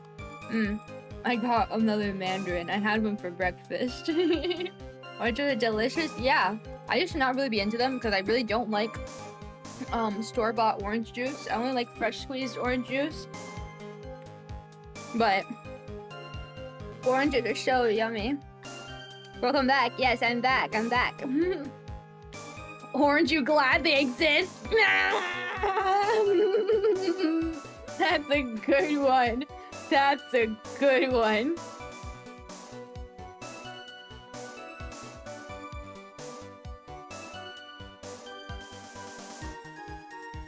That's a good one. Watermelon's a good one. Ooh, I like watermelon a lot too. Watermelons are so yummy. Okay. Let me lock back in. Could have broken the trunk of the stolen car and hit the body there.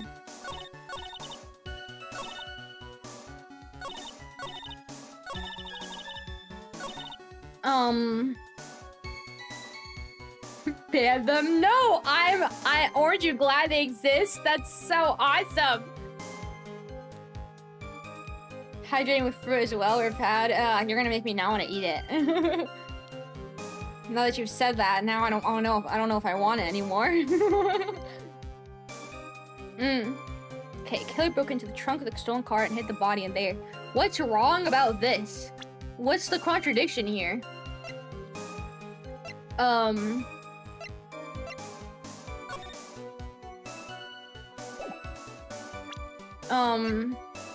Like, yes, it is clearly broken into.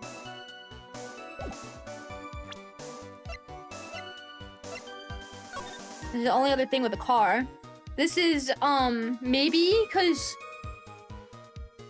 What direction it's in? Because remember, they said they were in the middle. She turned around.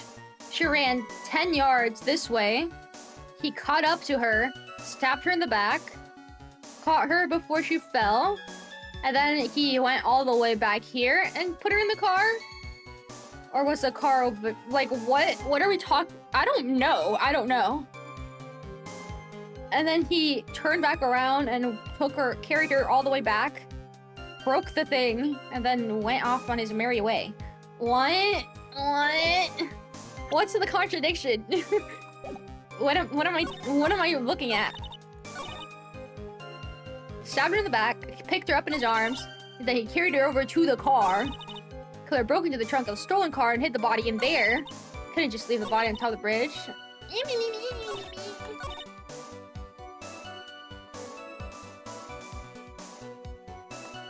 I don't know. What's the contradiction here? Oh, is it the car was... Which way did he carry her? She didn't tell me. She doesn't tell me anything because she's a stupid freaking liar. Whatever.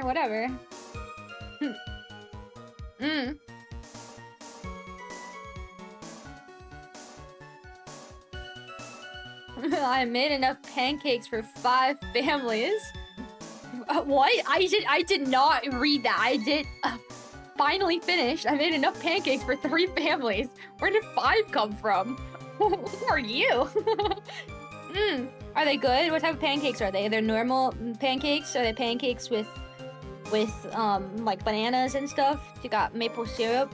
You got powdered sugar. What else? Other fruits. Things. What am I looking at? What is she looking at? Oh, you're right! Okay, hold on.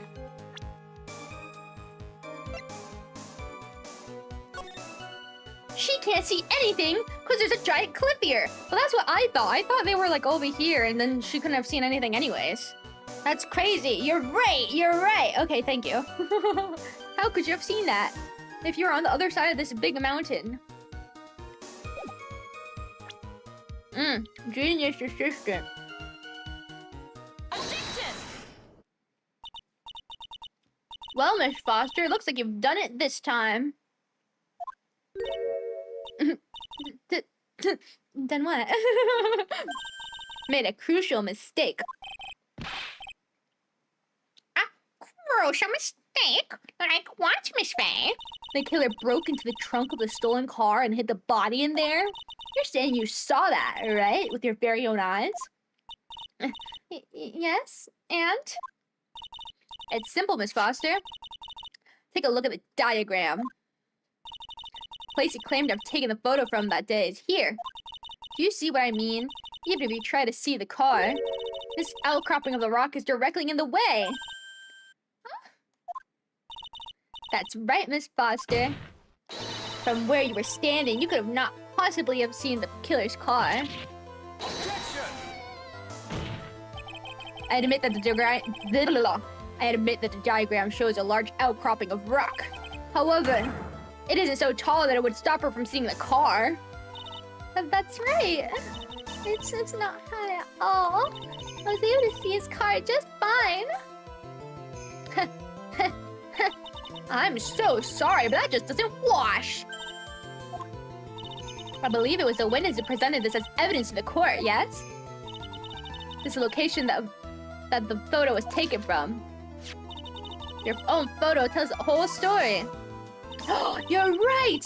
This is why, oh my gosh, this is why I thought they were like, over here, because I wasn't paying attention. I thought there was like, this went up higher. But no, it was from this. Wow. Wow, you learn so much from cases when you pay attention to what they say. Homemade chocolate chip pancakes? Ooh, that's yummy, that's yummy. Enjoy them, okay? Eat them while you watch me. I'll make them taste even better. You can clearly see the left side of the bridge. The outcropping that's being referred to is really more like a cliff. Your view should have been completely cut off by this cliff. But you still claim to have been able to see the killer's car.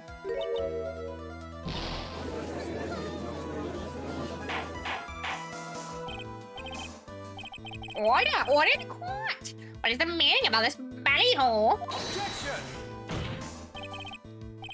Your Honor, don't jump to any hasty conclusion. The fact that the escapee fled in a stolen car was reported on the news. After witnessing a murder, I'm sure you can appreciate that the witness was very upset. She must have heard about the stolen car and convinced herself that she saw it. But she was repeatedly warned before making her testimony. She was told to testify only on what she saw with her own eyes. Mr. Judge. Well, what is it? I choked on the orange. What is it? I think I must have remembered things wrong. Hey, wait a minute. You can't just say that. Miss Faye, no one on the face of the planet is perfect. Yes, indeed. Quite true, you know what they say. To err is human, to forgive divine. I'm inclined to give the benefit of the doubt to our witness here. What? That's not fair. You guys penalized me. Save the tears for later, kidden. I'm not commenting on that, bruh. I'm not commenting on that, Mr. Armando. I'll look back until the trial's over. Now is the time to go forward. But that wasn't fair. Okay, kidden, you need to relax. You need to remember other kidden's testimony. Killer broke into the trunk of the car and blah, blah, blah. So tell me, how'd you know that? How'd you know that he broke into the trunk? Aha! Well, Miss Foster, until you can explain how you knew that, you're gonna have a lot of very suspicious people on this side of the courtroom. Well, the witness? Well, I'm certain that he broke into the trunk, because there was some marks left on the trunk lid. I'm certain there were scratch marks from when he broke into it. What? Let me see that photo. It's true, they certainly look like scratch marks around the keyhole. It's obvious this trunk has been broken open. Well, Miss Faye, are you satisfied? Judge is on her side. I can't make any mistakes here. What she just said, is there a contradiction in there somewhere? It has to. Doesn't work. Melissa Foster, it looks like you finally betrayed yourself. What? You said you were in a field taking photos of wildflowers. Even so, you knew about the scratches. Question is when? When did you get a chance to see those scratches? Finally, I finally got her. Huh. I'm getting pretty tired of waiting over here. Then perhaps it would be faster if Miss Faye explained herself. Your Honor, there's only one possible explanation. The reason the witness had seen the scratches was...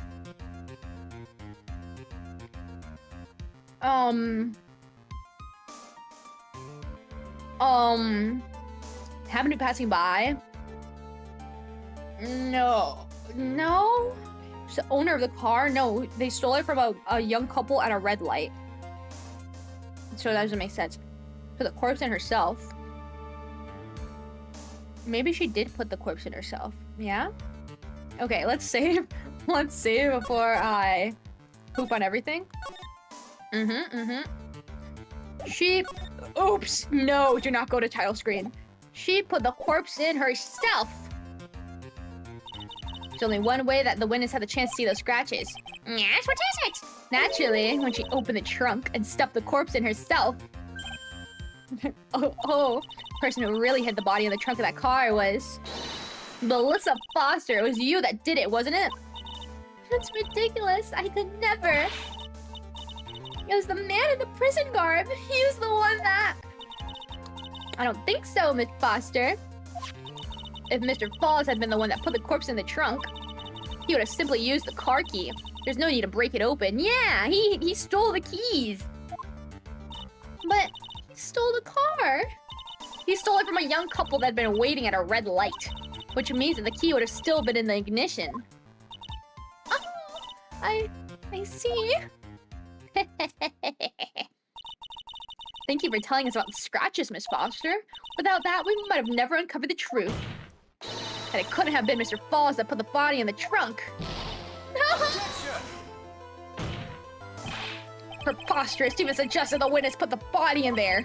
If that were true, how do you explain the photo she took? The corpse could only the corpse could have only been put in the trunk when the incident occurred. And we already know that at the time she was taking photographs.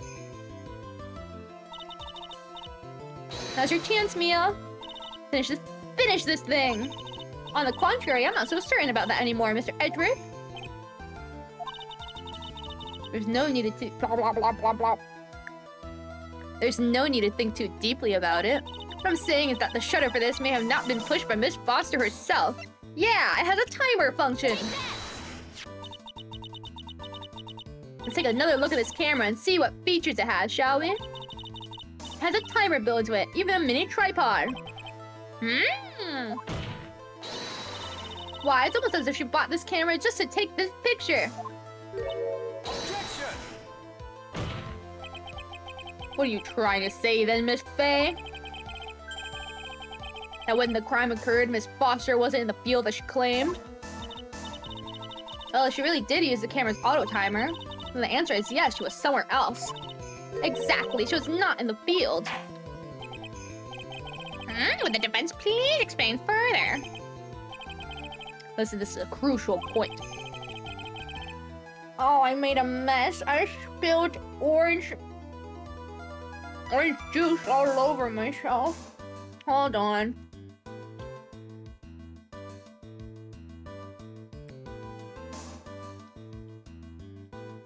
Okay, I had a towel. I just wiped it off. Where was Miss Foster when the incident occurred? Answering that question will also make clear Miss Foster's true identity. Well then, please answer this question. Sorted karma, you know where it is? Sorted karma noises. Yep, you're welcome. Finish him right here, baby. Boom. Naturally, the witness is right here. But that's where the victim, Miss Hawthorne, is standing. Order! Miss Faye, what on earth? Your Honor, if I may. After parting with the victim on the bridge, the defendant fled by car. But this would mean that there was no time to put the victim in the trunk. In other words, if someone put the body in the trunk, it could only have been before the defendant met the victim. Objection! How asinine. Of course, Mr. Falls met with a victim. The only person with the opportunity to put the victim in the trunk was the same man that killed her, Terry Falls. You still don't understand, do you, Mr. Edgeworth? By the time the witness's photo was taken, the victim was already dead. The person in the photo was not Valerie Hawthorne. Objection! What? I've never heard anything more ridiculous in my entire life! Then who exactly is the victim is in this photo? It's obvious, isn't it? It's your own witness! What? It's the only possible explanation. The woman that Mr. Falls met on the bridge that day was not Valerie Hawthorne. It was you, Melissa Foster. Me? Let's remember that it was raining and foggy on the mountain that day. Mr. Falls himself believed that the woman in front of him was Valerie Hawthorne. Objection! The defendant knew Valerie Hawthorne very well. After all, she was a woman whose testimony helped him get convicted. Objection! But since then, my client has spent 5 hard years in a federal penitentiary. He couldn't remember exactly what she looked like anymore. You're just making this up as you go along. Where's your proof? I've got it all right here. This piece of evidence will blow this case wide open. At the time of the incident, Mr. Falls had forgotten what Valerie Hawthorne looked like, because he asked for a white scarf for identification.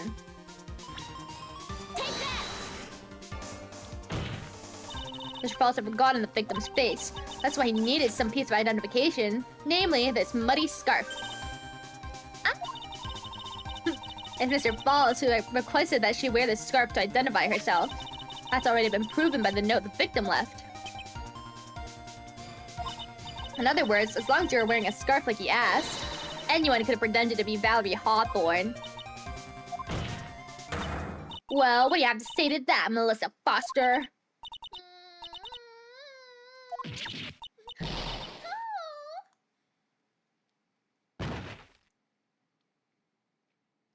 Did she pass out? Whoop-de-doo.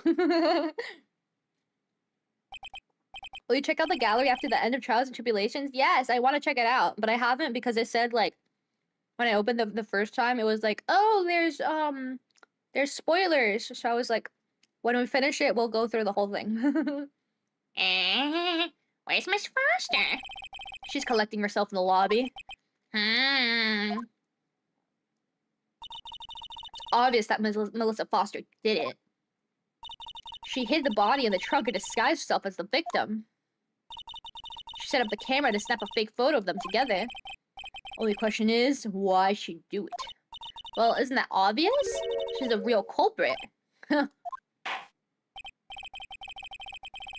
have to wait for Miss Foster to compose herself before we start again. Until then, this court is in recess. The defense and the prosecution are both to wait in their respective lobbies. Yes, Your Honor. Understood. Very well, this court is in recess. I don't think this case has a happy ending. Just a hunch. And I'm pretty sure we get a guilty sentence anyways. Because when we met Edgeworth with, like, Phoenix, it said he's never lost a case before.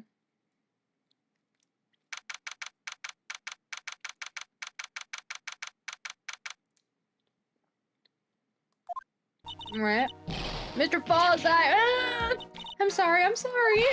Oh, thanks, you're real good. You really hooked me up. Thanks, we're almost there. Once I prove that she committed the crime. Yeah, but there's one more big obstacle we gotta get past. Obstacle? Yeah, motive. Why would Melissa Foster kill that policewoman anyways? Motive, huh? Anyway, we're still badly in need of information. Information, right. What do we need the most is info about this Melissa Foster herself. All we know is that she's a student studying literature. And one more thing. What is it? Well, the incident that happened 5 years ago, of course. The kidnapping murder case that Zebra Boy is on death row for. I didn't do nothing. I didn't kill nobody. I never lie. Mr. Falls, in that case, tell us more about it. About what happened 5 years ago. Okay. I trust you. That day 5 years ago, I dream of it every day. His picture reminds me of everything. Bridge looks same just like then, 5 years ago. Like it could fall apart any minute. It's been broken like that at least 5 years. Huh. Sorry, buddy, but you sound like the one that could fall apart at any minute. It's true, it did. I did kidnap her. 5 years ago, I kidnapped my girlfriend, Dahlia Hawthorne. Oh my god! 5 years ago, she was 14! What? Your girlfriend? Huh? How old are you? How old are you? Please have been a teenager 5 years ago. Oh my god, you're going to hell. Huh? Hey, hold on there. Did you say Hawthorne? Victim's last name. Dahlia Hawthorne, Valerie's little sister. What? Are you serious? Girl, let her go.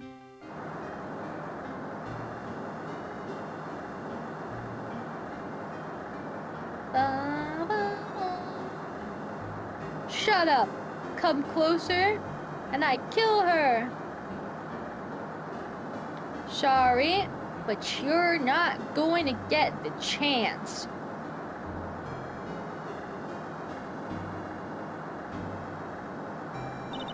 The detective back then was Valerie Hawthorne. Tug's collar. Yeah. At first I thought shooting someone for kidnapping was crossing the line, but if it was to protect her little sister, I could understand why she did it. Wrong! No protect sister! Valerie betray me! Betray us! What do you mean to betray you?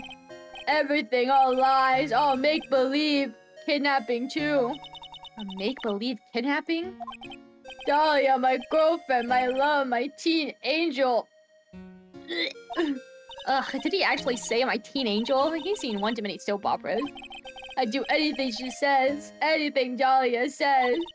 Anything Dahlia says? Hold on a minute. What you're saying is that the kidnapping 5 years ago was planned by... Yeah, me and Dahlia. And Valerie too. Valerie was in on it? Dahlia's family rich. Jewelry business. We get one jewel. That's what we thought. Me and Dahlia wrote kidnap note we sent to her dad. Ask for $2 million diamond. Tell him make exchange on Dusky Bridge. We tell him Valerie make transfer cause she knew detective. Have your police detective in your pocket's a useful thing, alright. In the end, you were planning on splitting the 2 million 3 ways, huh? Yeah, but that woman!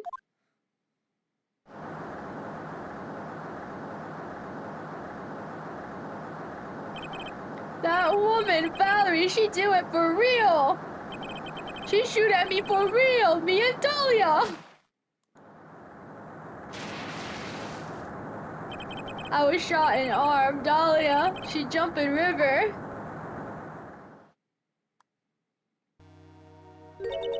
Jump? You don't mean she jumped on purpose, do you? I couldn't do it. I could never push her. Anyway, I blacked out. I wake up with police all over. And that's when they decided to give you the death sentence. I couldn't believe it. That woman, she betrayed me. That man, Terry Falls, he killed her. He threw her off the bridge. He threw my beloved sister into the roaring river 40 feet below.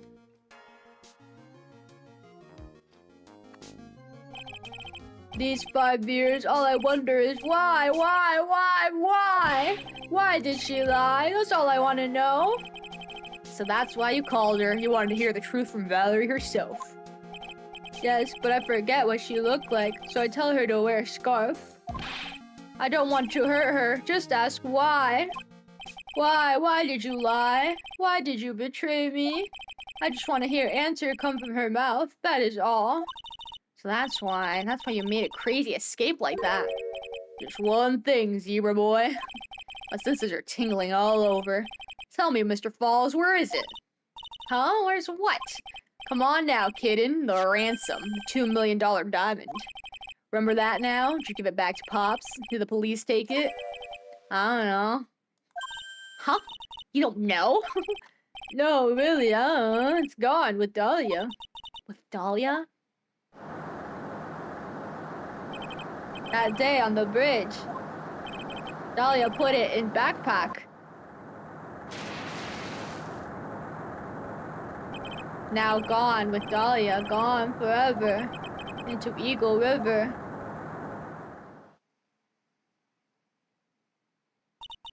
It disappeared with Dahlia, huh? Wait a minute.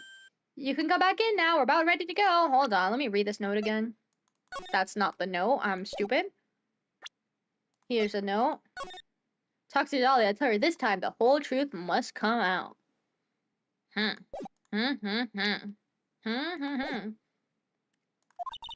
Mr. Falls, just one more question. When you said with Dahlia, do you mean the diamond is still missing? Along with the body of Dahlia Hawthorne? Never found her, my sweet Dahlia. Never found her. Swallowed by river, gone. Dahlia, my teen angel. Your teen angel? How old was she anyway? Just 14.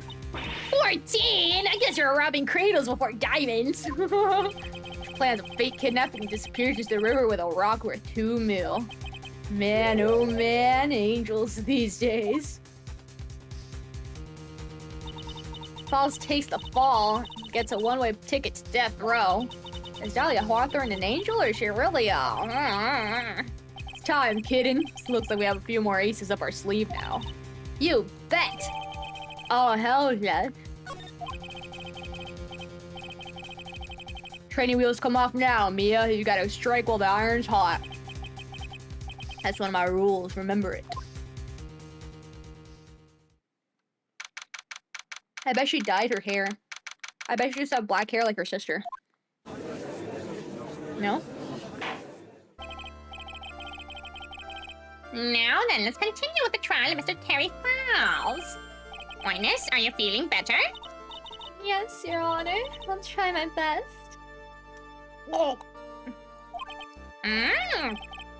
You're a brave young lady. Not this again. I can understand a defense lawyer wanting to get her client off the hook. However, to try to pin a crime on an innocent student is... What are you talking about? My witness is not the person on trial here. She's an innocent bystander who witnessed a violent crime, that is all. What possible reason would a girl like this have for murdering a policewoman? It's certainly hard to imagine this woman as a murderer. Yeah, right, my butt! Her motive, huh? Figured that's what I had to establish next. Well, Miss Faye, do you have any evidence of a motive? Yeah, of course. I think. You're still acting as tame as a kitten. Mr. Armando. Listen, a lawyer's someone who smiles no matter how bad it gets. Smiling on the outside while your guts are twisted in knots is the mark of a pro. Maybe so, but I wish you would quit grinning at me like that. Excuse me. May I speak, Mr. Judge? Of course, Mr. Judge is ready anytime you like. I'd like to say something. Some people here are suspicious of me, right? That's why I at least wanted you, Mr. Judge, to know that it's not true. I see.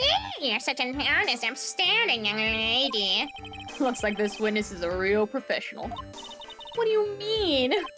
Look at that 100-watt smile. Just when things are darkest for her, click, she lights her right up. Very well, then. Let's hear what the witness has to say. Hi, I'm not feeling good, and I love Ace Attorney, and you seem like a nice person. Hello! Your commissar nickname is Basilisk. Okay, welcome. Nice to meet you. This is 3-4. Yay, one of my favorite cases. Yeah, this is so interesting. I know you faked your death. Girl. Melissa Foster's history. I was out of the country until the year before last. Until I entered college, I've never even been to Eagle Mountain before. And I certainly don't have any reason for wanting to hurt a police officer. Holding a grudge and killing the officer who testified against you 5 years ago, or kidnapping a poor girl. I just think that the defendant is a terrible, horrible monster. Okay. Yeah. Out of the country, eh? Precisely. Furthermore, she has no possible motive for committing murder. Indeed. You're up to the bat, kitten. Sharpen those claws and put on your best smile. You bet. Somehow I have to tie her to this case. Hi, Karma. Hello, sweet. Welcome. How are you doing today? Hi, Melissa. Melissa Foster's an foster child. Is she... No, but I think she looks pretty similar to her sister. I think my theory is that... Does her sister also have brown eyes? Yeah, my theory is that she just dyed her hair. That's why she looks so different. Because she had like $2 million. Maybe she could have gotten plastic surgery too. I don't know. No spoiling. Out of the country. Okay, let's press everything.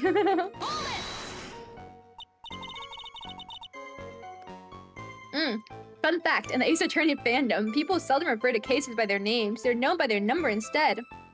Yeah. I've noticed people say like 3, 4.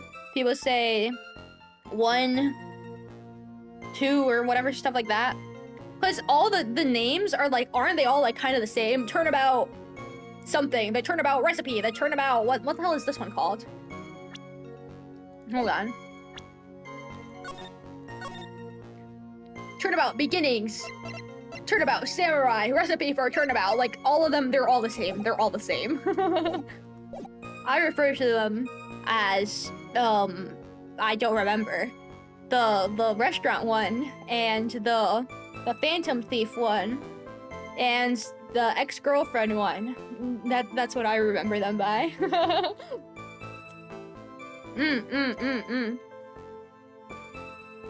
This one is gonna be... I don't know. I haven't figured it out yet. Can I be your friend? You can be my kiwopod. That's better than a friend if you think about it. Look. You're even on the screen. You can be my genius assistant detective. You gotta love that evil-looking portrait for Dahlia in the court record. Oh my god, I didn't even look at her. Hold on. Dahlia, quit talking to me. Look at this. It's so evil. She's so evil. And this one too.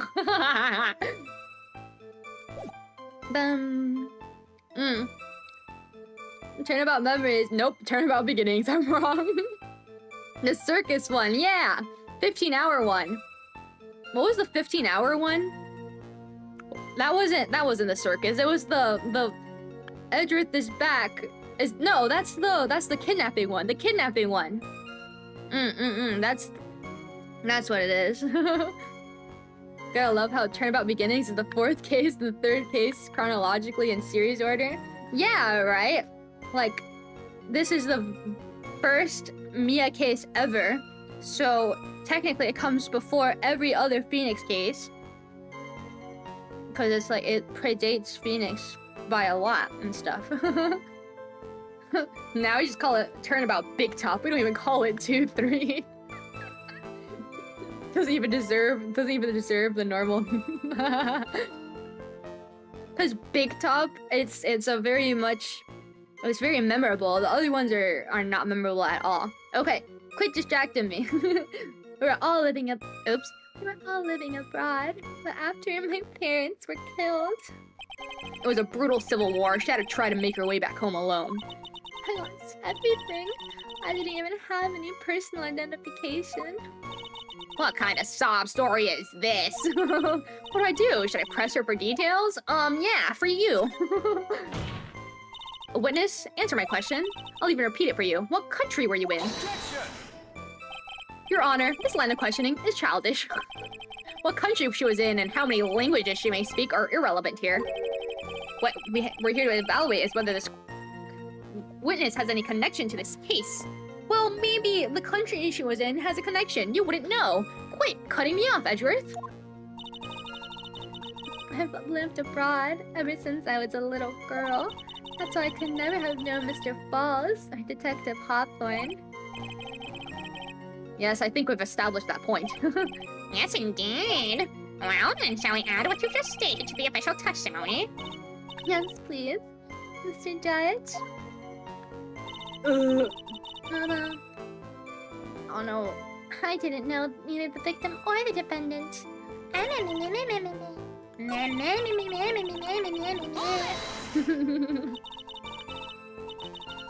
Ironically, the worse the case, the better you remember the name. It's like so ingrained in your memory, you can't get rid of it no matter how much you want it to be gone. I actually don't mind talking about big topics, that's for the obvious love triangle. Dude, the love triangle was so weird. The stupid puppet. Ew. Like, just everything. That thing pissed me off. It was a good thing. I liked the setting. I liked it. I hated the thing where the coat flew onto the bust. Piss off. Piss off. Piss off. Piss off. Piss off. You didn't know either person? Are you certain of that?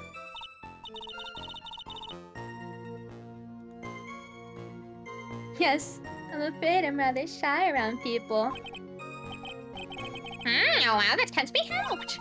Why is she just agreeing with everything that comes out of her mouth? First time you saw either one of them when they were on that bridge. Wrong voice. First time you saw either one of them was when they were on the bridge, correct? Yes, it really was a coincidence. Country college. Never been to Eagle.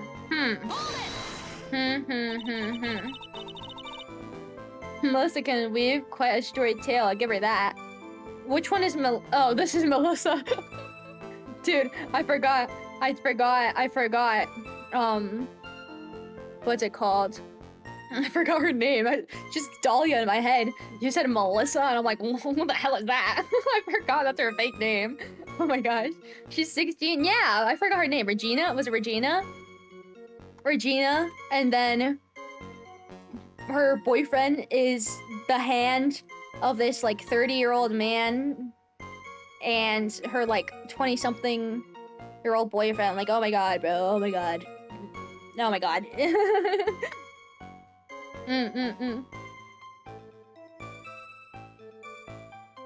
So, what made you decide to go to Eagle Mountain anyway? Sorry.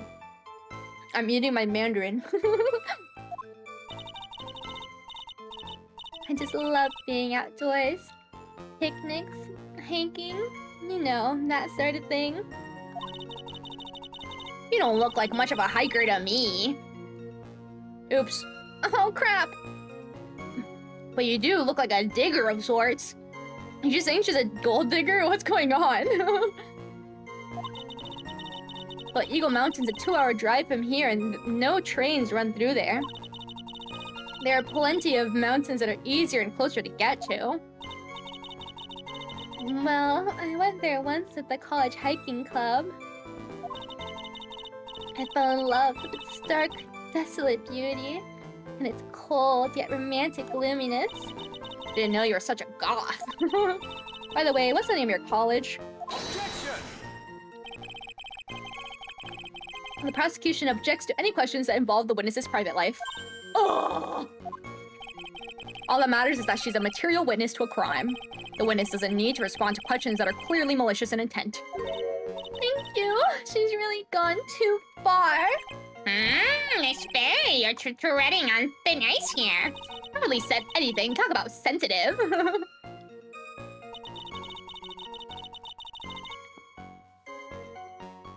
Certainly wouldn't have any reason to hurt a police officer. Talia, why don't you chug a bottle of cold medicine? Oh my god. Oh my god. Don't be... Well, I mean, yeah. Perhaps, but your behavior that day was very suspicious. Not only have you contradicted yourself here in court, but you know things you shouldn't. For example, the scratches on the trunk of the car. But that's... Unfortunately, Miss Bay, your last statement proves nothing. Oh, really? Why is that?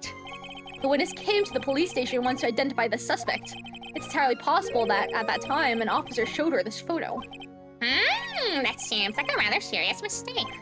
Huh. That's the oldest trick in the prosecutor's book. That's not fair. That wicked inmate. I'll never be able to forget that horrible day.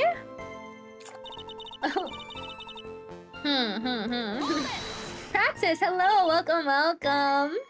Where's Nick? He's dead. Nick's the victim. Rip Phoenix, right? They're all dead. That's why Mia's here. He'll come back because he's a phoenix, right? Yeah, don't worry. Phoenixes, every time they die, they always come back. It's like that one Fall Out Boy song. You guys know that song? How did it go again? Dun dun dun dun, dun like a phoenix. Na na na na, dun na na dun, dun na na na na na.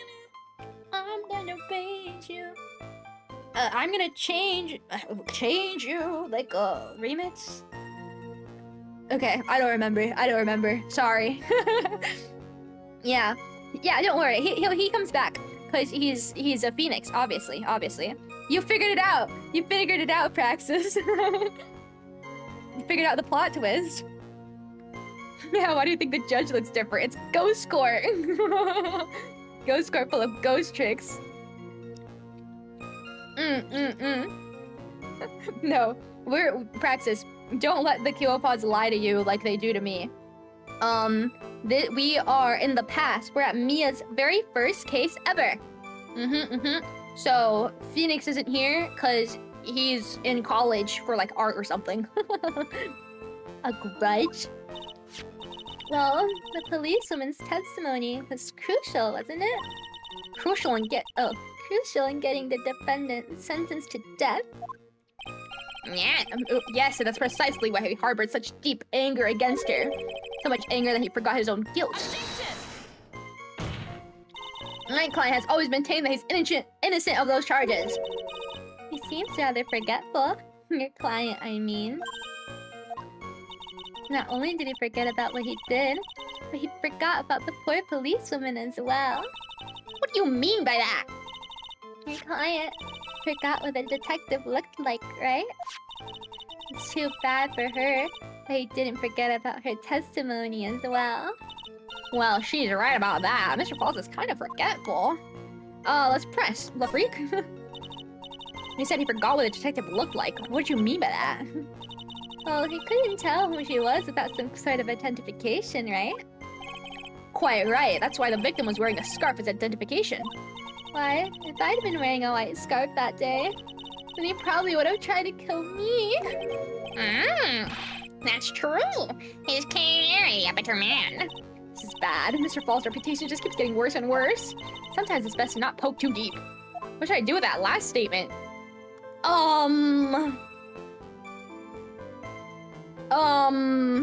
Let's add it. Whatever. Have it added. Whatever.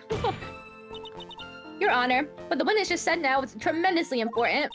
I'd like to add it to the official testimony. Prosecution has no objection. After all, the defendant is a killer and a mentally unbalanced one at that. Testimony only helps to further prove that point. No, that's not why Did I mess up? Enough. Witness if you would. My pleasure, Mr. Judge. I guess I'm lucky I wasn't wearing a white scarf. Ha! You liar.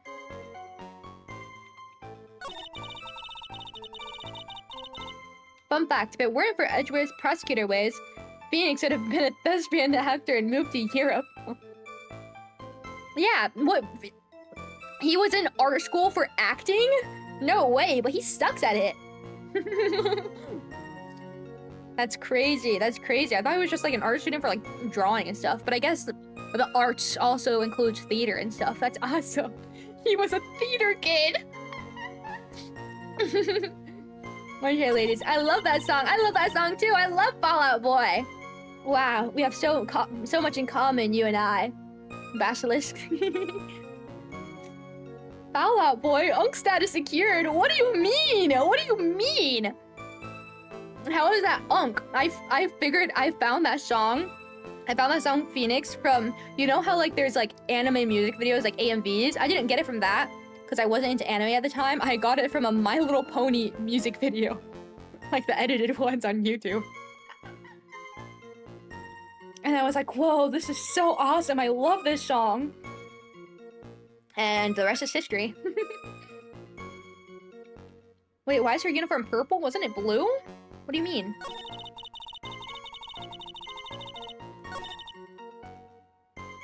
Mia's? Who's purple? What are we talking about? Sorry, I'm like delayed in reading the chat because I don't pay attention. Oh, what's purple? What are we talking about? I didn't know if Phoenix Wright had prequels, I'll be honest. No, it's the same game. We're just getting like a flashback. We're getting a flashback case. It's awesome. Gotta go, bye. Oh, thanks for joining. See you next time. Bye-bye. It's pony music. Yeah, it was a PMV, pony music video. How'd you know? Are you a secret brony, Tara? Oof. Oop. Oop.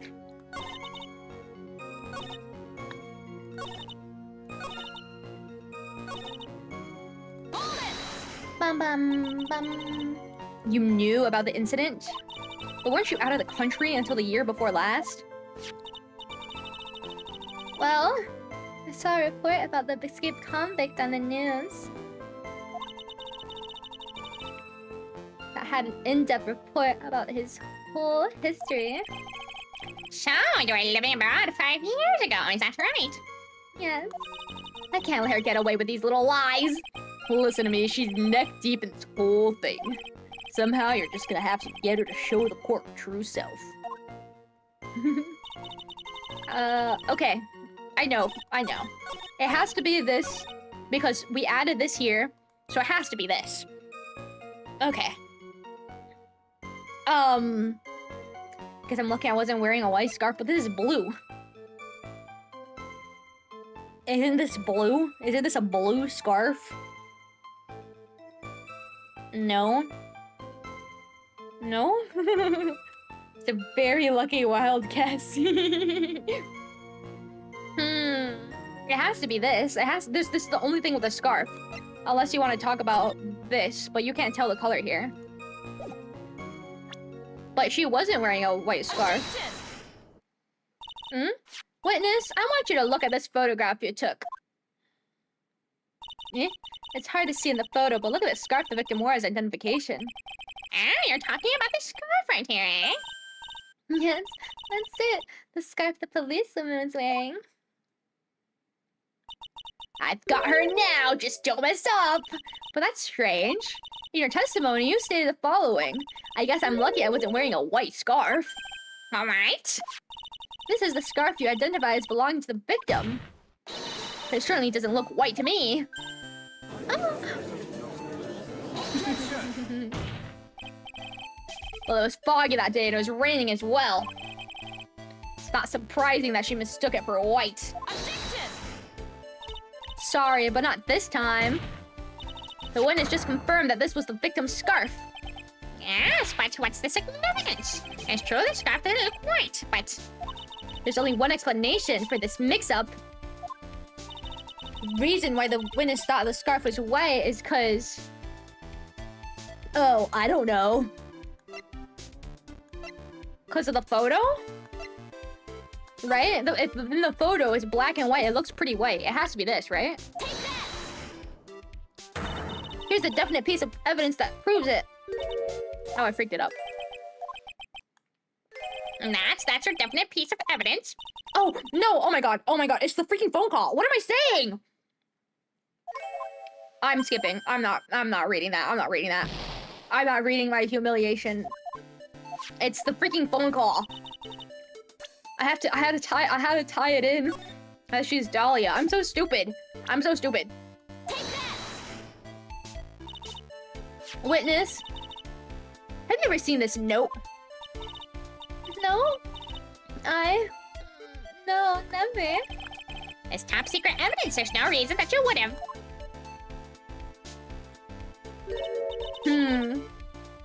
I wonder about that. What do you mean? This note shows Mr. Falls' instructions to the victim regarding their meeting. It says wear a white scarf for identification. White scarf? Ugh! Witness, you knew what this note said. That's because you knew they slipped up and mistakenly said white scarf. Well, Miss Foster? No! Order, order, order, Mr. Edgeworth. I'm waiting for an explanation. I'm quite sure this note wasn't leaked to the public. And yet, this witness knew exactly what the note said. At the time of the murder, the number of people that knew were quite limited. Terry Falls is one. The person who wrote the note, Valerie Hawthorne, is another. And finally, one more person. Did you say one more person? That's right, a person that no one would have suspected. Have you figured it out, kitten? Yep. Third person that knew. Why am I dead? If I mess this up, it's Dahlia. Can I save just in case? Shut up, Mia. Shut up, Mia.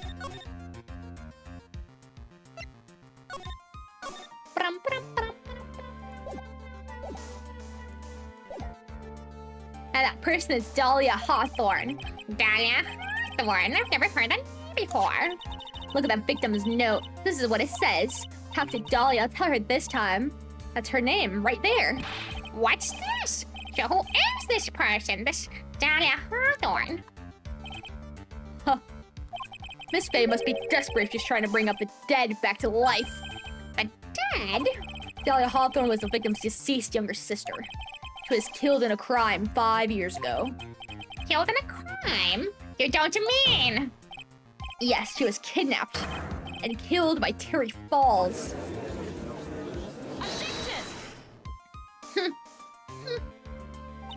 You said she was killed. But was she really? What are you implying? Of course, people thought she had died 5 years ago when she fell off the Dusky Bridge and was lost in the Eagle River. However, her corpse was never found. She was declared legally dead 5 years ago. As far as the law is concerned, Dahlia Hawthorne is officially dead. But the fact remains that her body was never recovered. Dahlia Hawthorne was 14 years old 5 years ago. If she were still alive, she would be 19 now. Melissa Foster. I believe that's the same age you are. Objection! Even you couldn't. Miss Faye, you're not saying. But I am. That's precisely what I'm saying. This witness before us is the girl that was kidnapped and killed 5 years ago. This girl is in fact Miss Dahlia Hawthorne. What? Nice work. That was like tossing a grenade into a 3-alarm fire. But unless you can tie all those loose ends together, you're nothing but a hit-and-run arsonist. I understand. If I can expose your true nature, I can turn this whole case on its head. That's my chance to make Mr. Edgeworth squirm.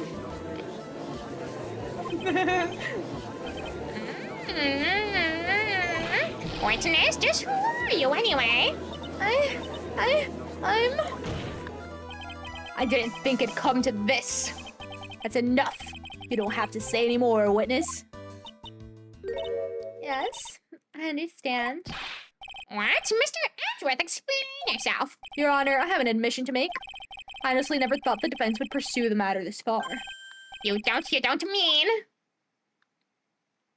Yes, the prosecutor's office isn't filled with fools, you know. Naturally, we conduct full background checks on all our witnesses. What did he say?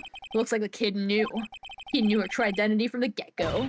No way, but then why? He hadn't revealed her secret, he wasn't gonna say anything about it. All he wanted was her testimony, so he made a little trade. Let me introduce you to the victim's younger sister, Miss Dahlia Hawthorne. Mother freaker! But, I thought she died 5 years ago. We thought so as well. But, well, as you can see. Why? Why'd she hide her identity for 5 years? She just lied in court. She lied under oath that she said she was Melissa Foster. She said she was in other countries. I don't have any connection to the things. You're such a liar. Can we please send her to jail?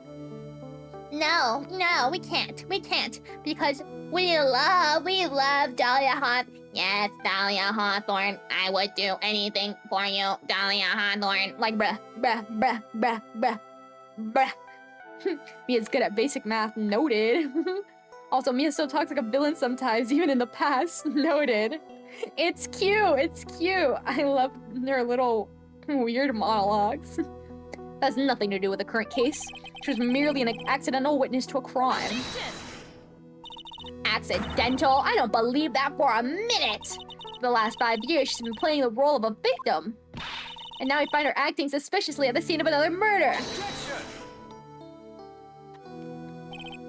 Really, Miss Faye, I must say your strategy here is painfully obvious. You're trying to pin your client's crime on an innocent witness in order to win. At any cost. How dare you? Please let us take a moment to think. 5 years ago, this girl was kidnapped and nearly killed. But even worse than that, 5 years later, Dahlia Hawthorne lost something much more precious, her big sister. Miss Faye must be insane to even suggest that she would murder her. What? I'm inclined to agree with the prosecutor's logic. Miss Faye, do you have any evidence to back up your assertion? What possible reason would this witness have for killing her beloved sister? Well, you see, I thought I was winning, but somehow it's turned it around on me. Huh. I think you need a little push in the right direction, kid. The defense is prepared to present evidence supporting our claim. We are? That wasn't me, it was this guy, this crazy coffee addict. I think we've heard enough empty threats from you, old man. Old man? Huh. What makes you think they're empty, boy? 'Cause your protege looks like she's sweating bullets. I am sweating bullets. You think you're in a tough spot, huh? Of course, aren't I? Nope. You just arrived at the moment of truth, that's all. Whether you win or lose, that's up to you. Up to me. The rashness of youth, how charming. You are. This is coming from someone younger than me. Now then, let's not waste any more time. Miss Faye, what motive would this witness have for murdering? That was the neighbor, right? Oh, Jesus. Murdering her own sister. Valerie Hawthorne. Why am I, like, always so freaking dead all the time?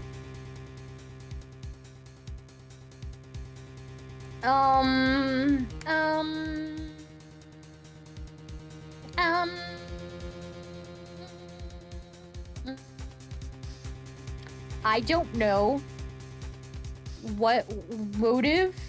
I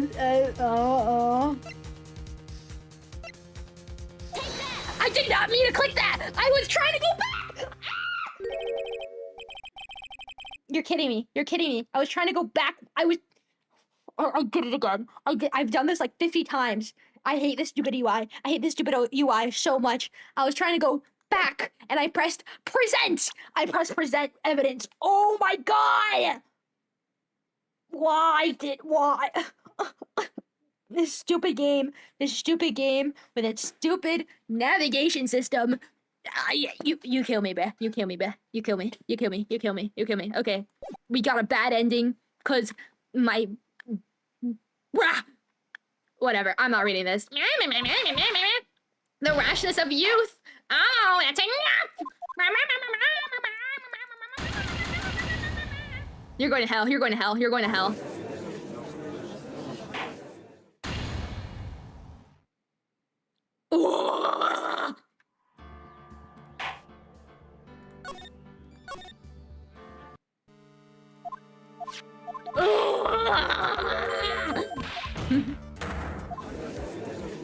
minus menuing and vtubing tries again. Class. Hello. Miracle never happened. That's the good stuff. You all need to shut up. You all need to shut up. Think of it like this: the judge just called you youthful. I am youthful. I'm so youthful. I don't need an old man to call me that. Of course I'm younger than him.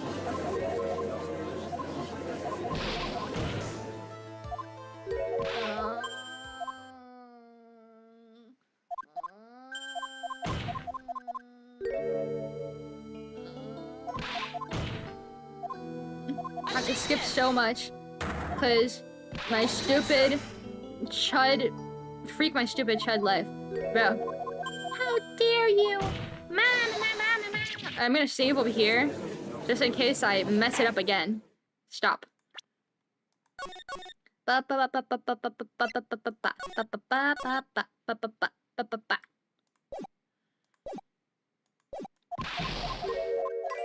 Me.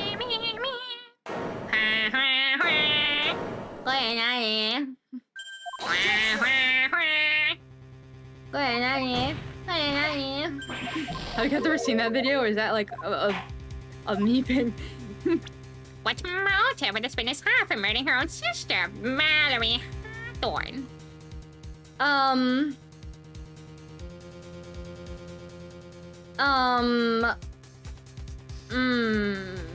Okay, let's think.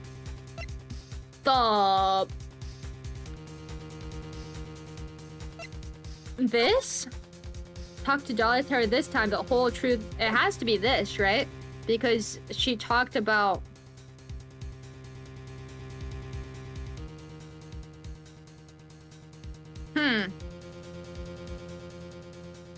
Right? Because it says, oh, tell her this time. She wanted to make for them both to come clean about what they did. But she didn't want to, so she killed her to shut her up, right? And it's not the diamond, because she already had that on her. Right? And this is only mention of her with her sister anyways. The story starts after Terry Falls escaped. He called Valerie and told her he wanted to meet. This is a note she left. It says, talk to Dahlia, tell her this time the whole truth must come out. Valerie Hawthorne gave Dahlia a warning. She told her she was going to reveal to the world the whole truth. The whole truth? There was a dangerously important secret between Valerie and Dahlia. That's the reason Dahlia felt she had to kill Valerie. To keep her mouth shut permanently. What?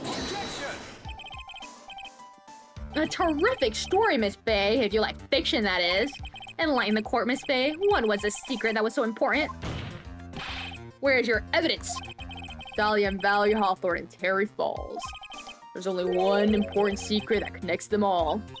Oh, yeah, I know the secret. Your Honor, the defense would like to request further testimony. I do? What testimony? Regarding the kidnapping 5 years ago, we believe it will explain a lot of things, such as the nature of the important secret between the Hawthorne sisters. Very well, I'll grant your request for further testimony. I know it'll be painful for you, but can you enlighten us once more, my little maple leaf? Yes, I'll try, Mr. Judge. Ew, putting on the old charm one more time, Dahlia. But this will be the last time you hide behind your womanly wiles. 5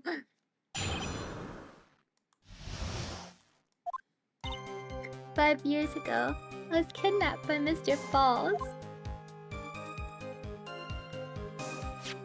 The ransom price was a raw diamond. My sister Valerie brought it to the bridge. After she made the exchange, she shot Mr. Falls in the arm.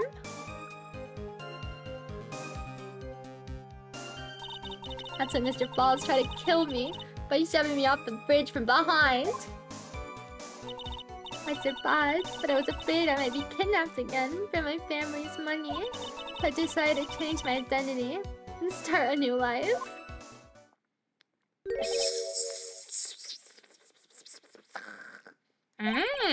Kidnapping left her emotionally scarred, With her sister's help, she left the Hawthorne family and started all over again. And we're to believe after that she murdered her sister? Preposterous. Thank you, Mr. Edgeworth. Miss Fairy. Yes, Your Honor? As you've heard, the witness is still traumatized from the kidnapping. I'll ask you again to be extremely gentle in your cross-examination. Mr. Edgeworth got the jump on me again. If we're not allowed to fight, then let's twist some arms. Listen up, we still got that info, that ace up our sleeve. What info?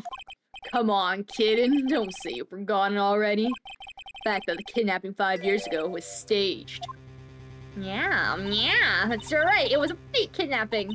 Terry Falls told us that in the lobby. I do anything she says, anything Dahlia says. What you're saying is that the kidnapping 5 years ago was planned by, yeah, me and Dahlia and Valerie too. Yes, that's it! The fake kidnapping is your best shot, Mia. That's her secret. Oh.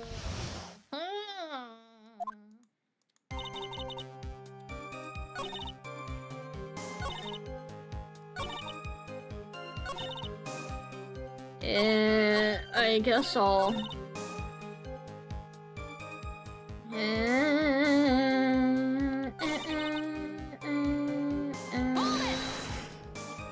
Did you and Mr. Falls have a relationship? Yes, as a tutor. You were tutoring him? Mr. Falls? No, of course not. Don't be ridiculous. Mr. Falls came to the house to tutor me. That makes sense. 5 years ago, she was only 14. Probably came up with the kidnapping plan during that time. Hawthorns are in the jewelry trade and are quite wealthy, you see. Quite the clever fellow, that Mr. Falls. Did I hear him right? Did he just call Mr. Falls a clever fellow? Ransom price was a raw diamond. Raw diamond. I heard the diamond's valued in the neighborhood $2 million. $2 million? It was still uncut, so it's about the size. Oh, it's still uncut, so it was about the size of a pint of milk. A $2 million pint of milk. I don't know what to think about that. The defendant demanded that her sister Valerie make the exchange. Not as a detective, of course, but as an individual. By the way, I want to ask you, Mr. Edgeworth, why do you think you wanted to make the exchange up there on that mountain? If you ever got surrounded, it would be hard to escape. There's one thing a kidnapper wants to prevent, and that's police involvement. In a place like that, it would be easy to tell if he was being followed. With only one entrance to the mountain, he was ensuring his safety. What a wickedly clever man that Mr. Falls is. Yeah, alright. It was all your plan. Anyway, Valerie bought them diamonds in the mountain, and after she made the exchange, she shot Mr. Falls in the arm!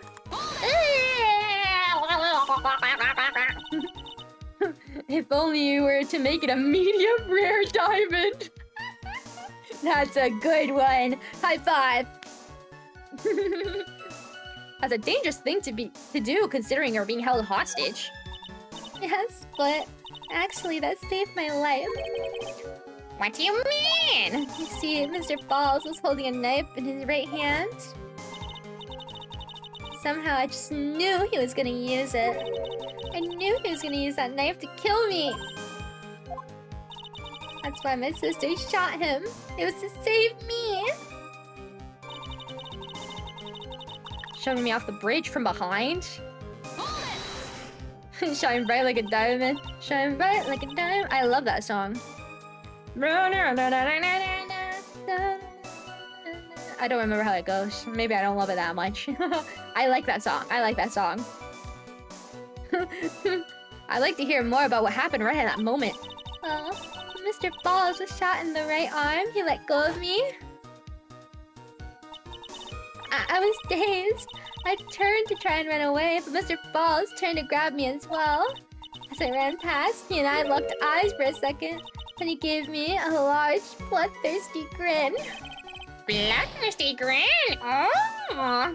And in the next instant...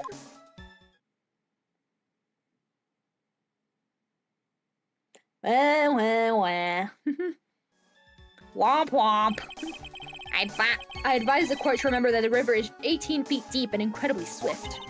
I was a strong swimmer, but I was knocked out.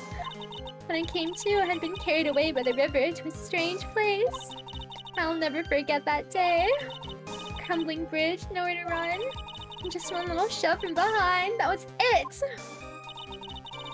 Before my sister could catch me, I fell into the river.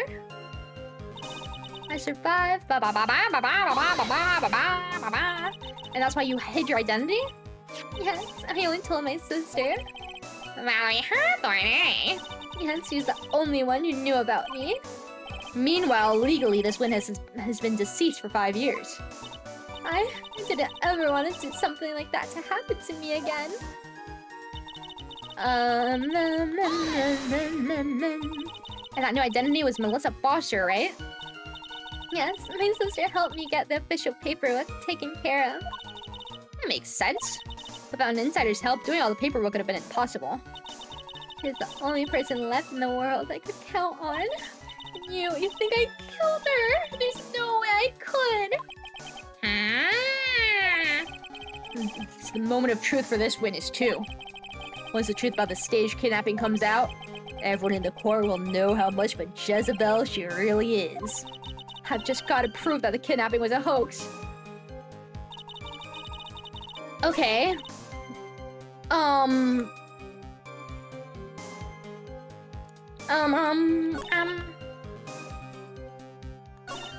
Was a raw diamond, that's true. I don't see any contradiction here. Let me look at what I've got. This is... Let me look at the map.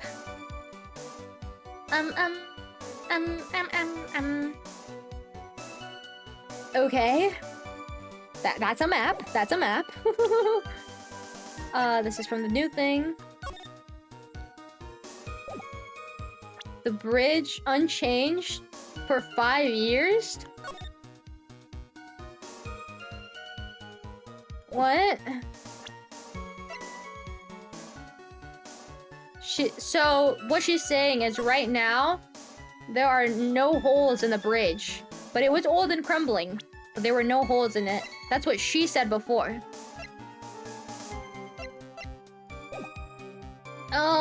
What? It was the diamond.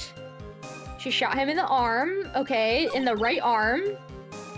And that's when Mr. Falls tried to kill me by shoving me off the bridge from behind with his left hand.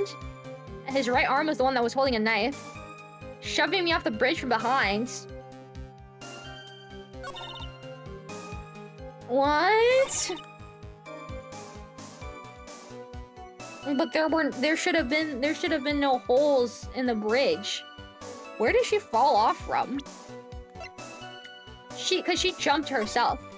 But shouldn't there be like... Shouldn't there be these things? How, even if he pushed her, she wouldn't like slip that easily.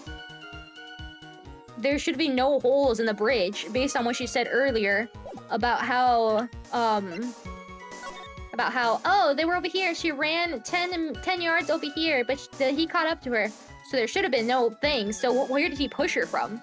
Push her into this hole that she said didn't exist? Is that it? Is this it? Let me save because I'm at my last thing.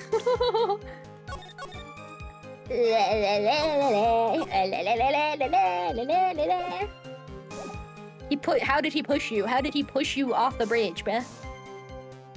Is it the picture? It has to be the picture, right? No, the picture doesn't show the holes. Is it the map? The map? It has to be something with a bridge because the other things are like only relevant to like this now, like the autopsy, the scarf, this is all the stuff. So it has to be the only thing in the same as these two things, right? That are from the past. And maybe this. Let's try. Okay. Okay. Easy. You say that Mr. Falls pushed you into the Eagle River? Over? That's hard to believe. But it's true. I felt pushed on my back. I'm certain of it. It was Mr. Falls. I'm sorry. I guess that wasn't clear enough. I shouldn't have said that's hard to believe. I should have said that's possible. Impossible? I asked that the court recall the condition of Dusky Bridge. Now and 5 years ago.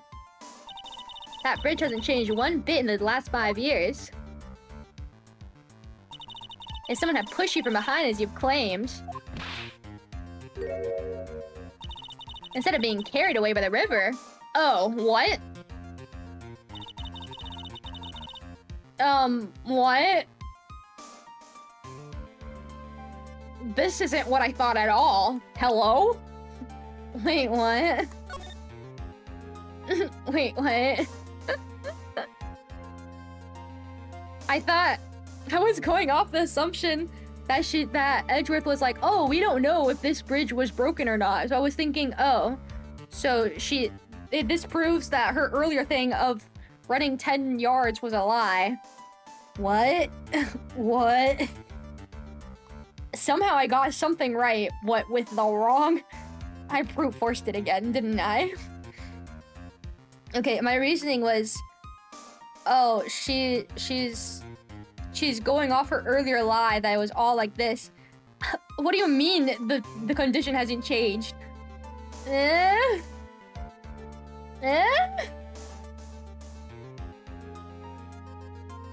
didn't even know this was bedrock. I thought this was just like a side view, like a 3D view. Oops. Okay, well, whatever. I guess I got it. You would have been smashed by the bedrock below. A most certain death. To understand now, Dahlia Hawthorne? Very notion that my client pushed you from behind is impossible. Carve out right school of bluffing your butt off. Your Honor, this event occurred 5 years ago. Why, for all we know, the water level in the river may have been higher back then. But it's 40 feet from the bridge to the river. A small change to the water level wouldn't have made a difference.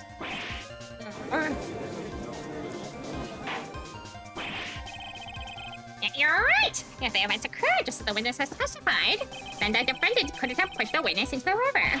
Young lady, what is the meaning of this? You see, Objection! Just a moment, Your Honor. It's true that the witness testified the defendant pushed her into the river. However, she never stated she fell from the back end of the bridge. What do you mean? After being shot in the arm, it's plausible that Mr. Falls panicked.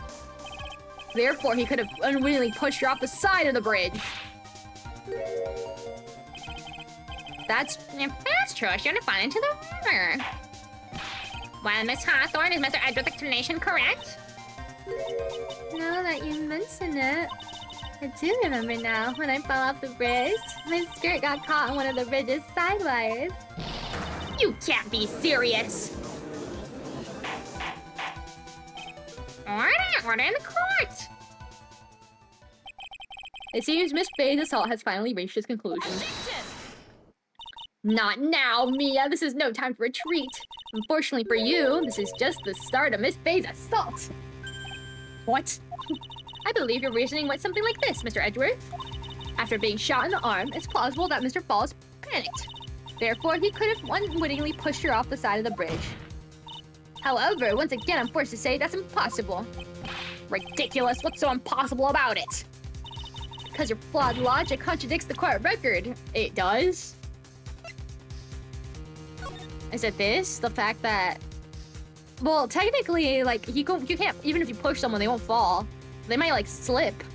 Slip through the bottom? Yeah, that makes sense.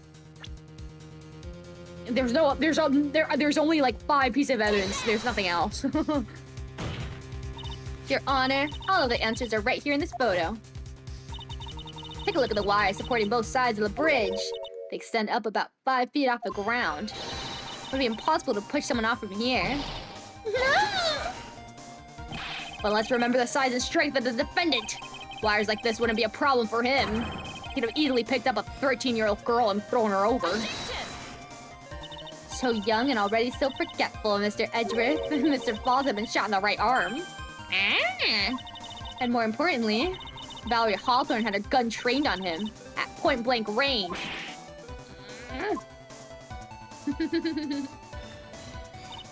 So, Mr. Falls throwing the witness off the bridge? That is clearly impossible.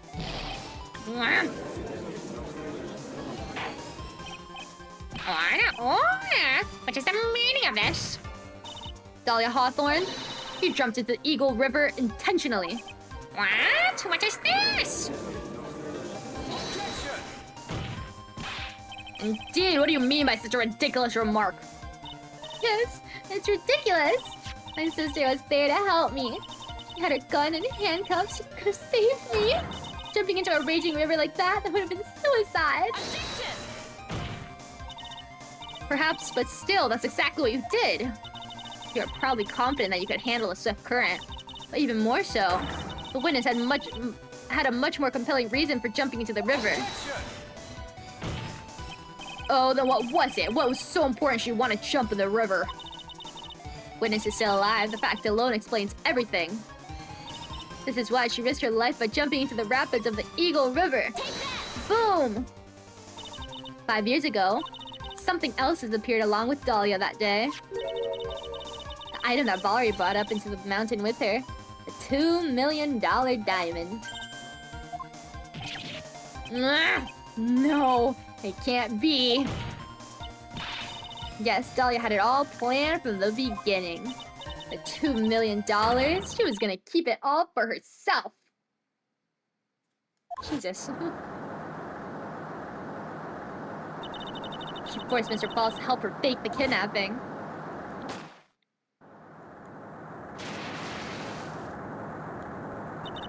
At the last minute, she betrayed him and threw herself into the river, with the ransom tucked away safely in her backpack. Why, that's simply ridiculous. Hey, welcome. Hello. Intentional, yeah, she's evil. She has evil master plans, you know? Your Honor, 5 years ago the witness was only 14 years old. Do you really think a 14-year-old is capable of such a demonic plan? This woman is a demon. And there's one more person who helped make a demon out of her. Her sister, Valerie Hawthorne. You mean the victim was involved in the kidnapping plot as well? Objection! But she was a detective then, you're saying she participated in her sister's kidnapping? Precisely. I'm sure it weighed heavily on her conscience for the past 5 years. That's the sole reason behind the victim's murder. What do you mean by that? On the day of the murder, after receiving the phone call from Mr. Falls, Valerie called her sister Dahlia, and then she told her what she was planning to do. Planning to do? She was gonna tell the whole truth, as she wrote in her note! That is what sealed Valerie Hawthorne's fate. That is when you hatched your demonic plan to kill 2 birds with 1 stone. A plan that would ensure neither of your accomplices to the kidnapping would talk. And that is why you killed your sister, Valerie Hawthorne.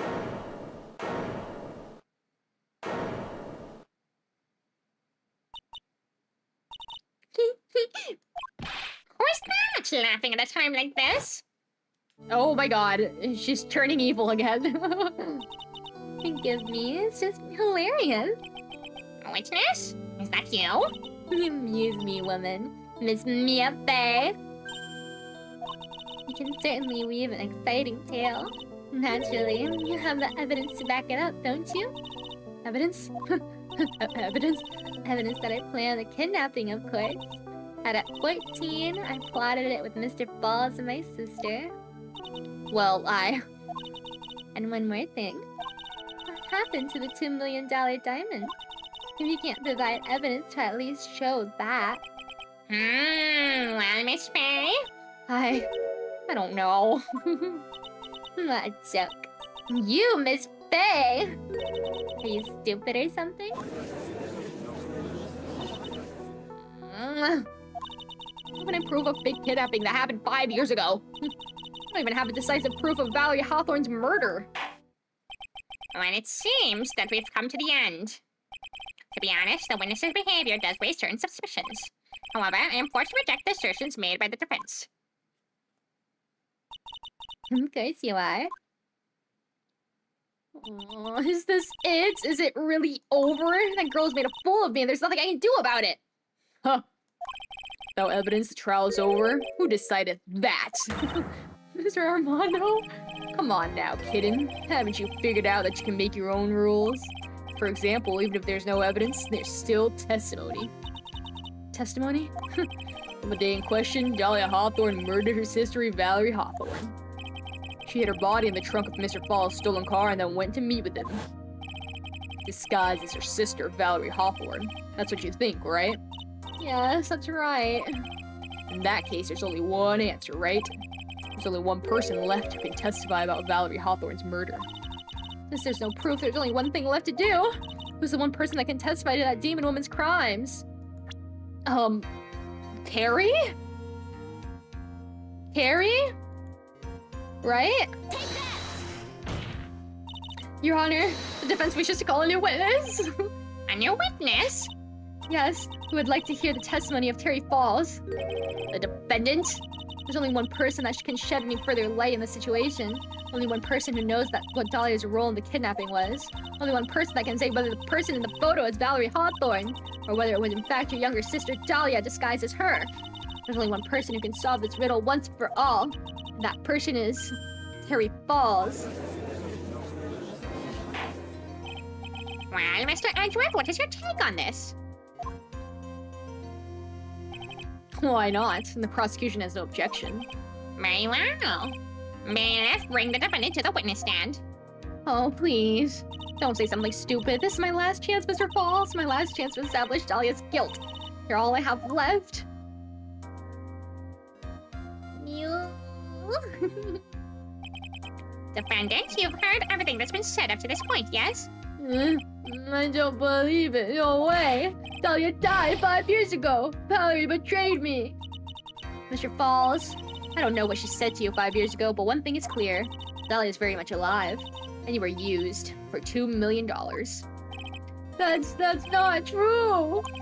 Mr. Falls, there's only one question I want the answer to. 2 days ago on Dusky Bridge, who did you meet? Was it Valerie Hawthorne or was it Dahlia Hawthorne? Dahlia, did you betray me? 5 years ago, she promised never ever betray each other. Terry? Dahlia, it's true. You are alive. You don't trust me anymore? That makes me sad. Tell the truth, the real truth. I believed in you. I shouldn't need to say it. You should already know. But there's one thing that I will say. My life is in your hands right now, Terry. Dahlia! I'll allow Mr. Falls to testify once and once only. Well then, Mr. Falls, yours will be the final testimony in this trial. Witness? I'm sorry, I apologize. Water, please, water. Huh? Can't talk, need water. Oh well, I guess it'll have to be my coffee instead. At least it'll match the way he's probably feeling right now. Darker and bitterer than hell itself.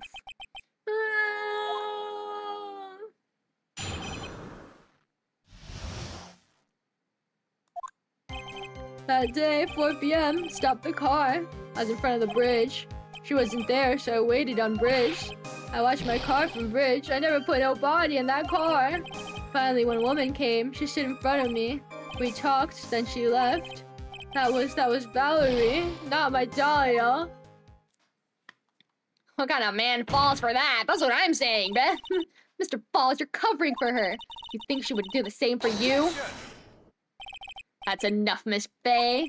His last statement was a fitting way to end the final testimony of the trial. Well then, Miss Faye, please proceed with your cross-examination. This is how you want it to end, Mr. Falls? Another guilty verdict to go along with your death sentence? There's only one person who can stop it. You, kitten, I think.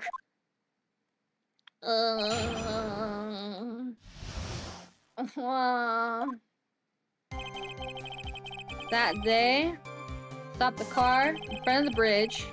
She wasn't there, so I waited on the bridge. Watched my car from the bridge. Finally, one woman came. She stood in front of me. We talked and she left. That was Valerie. Not my Dahlia. What did you talk about? What did you talk to her about anyway? You're not gonna answer? Mr. Falls! Valerie told the truth about the kidnapping 5 years ago. She said someone needed to take the blame for it. That was all I could think to do. She said that. That was why she lied. Got me the death penalty. Were you satisfied with that answer, witness? Dahlia died. It was my fault. But I don't really remember. Maybe I did. Maybe I did push her in. It don't matter no more. Either way, my Dahlia, my sweet teen angel, dead. But you just saw that she isn't dead. After Valerie talked to me on bridge, nothing left to live for.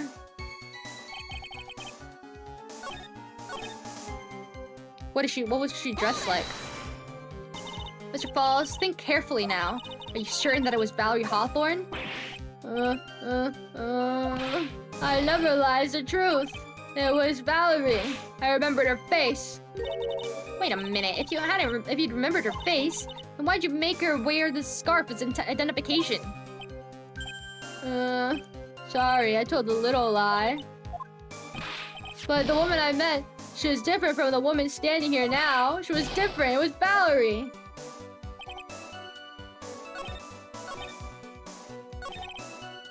She was different. She was different because she was wearing her disguise.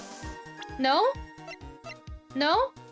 She's different because she's wearing this hat. She's wearing this scarf. She's wearing different clothes. Her face is being covered. It makes it look like she has short hair. Isn't it this? It has to be this. She looked different than who's standing than the Dahlia, obviously, right? It has to be this. Please, God. Should I save, actually? Quiet. Quiet, Falls.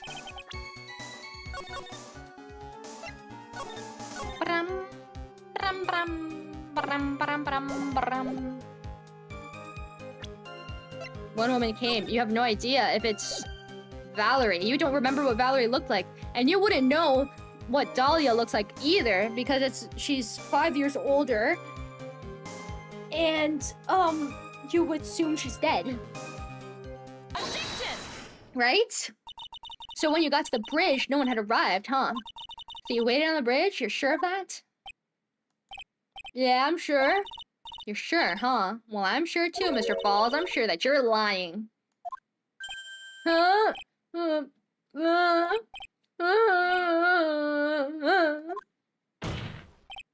Oh, I would love to hear your rationale on this, Miss Faye. You want to know who arrived at the bridge first? Just look at this photo. It's perfectly clear. Oh. What? I didn't even think of that. Yeah. Obviously, the person that came first would be at the end of the bridge, right? Why? I guess that's true. I didn't think of that. I was thinking of what she's dressed like. No?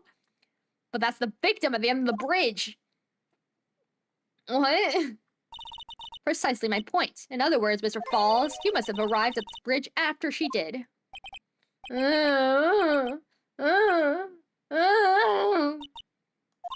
Mr. Falls, please don't get so worked up.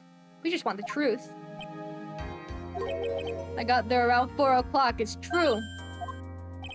I had somewhere to go. Special place.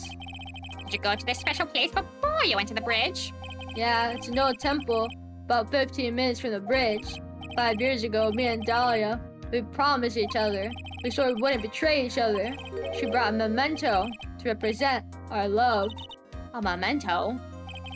5 years ago, I hid it under a base of tree there. It's a special memory for me. This is it. This is what I went to get. The stupid freaking necklace. This little bottle of necklace is your memento. It's quite charming, but it looks empty. Your Honor, you heard what my client said. He arrived at the scene at 4 o'clock. But he then left his car unattended and walked away. He was gone for approximately 30 minutes. Ugh. With that much time, Dahlia Hawthorne could have easily hidden the body in the trunk of his car. No! Indeed, there certainly wasn't enough time for it. I still got a chance. Mr. Falls, there's no mistaking it.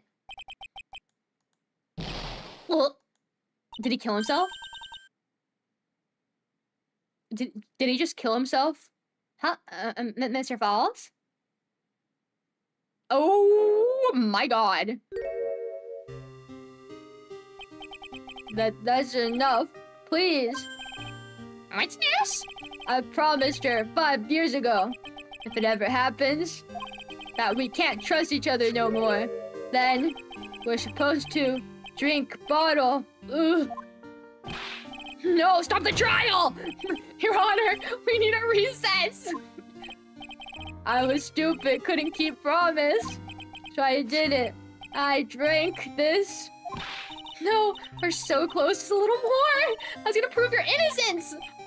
No, don't want that, don't trust yourself. Maybe kill again. Kill sweet Dahlia again. Mr. Falls. Mr. Armando. Thanks for the coffee.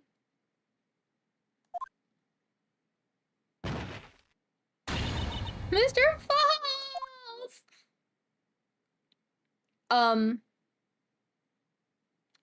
Armando, put that cup down right now. And so my first trial ended suddenly and tragically. It ended with no winners, only losers. I ended up with a wound that cut so deep into my soul I thought it'd never heal. I'm sure it's the same for the young prosecutor as well. But one person, true criminal, Dahlia Hawthorne, she left the courtroom with a secret smile on her demonically sweet face.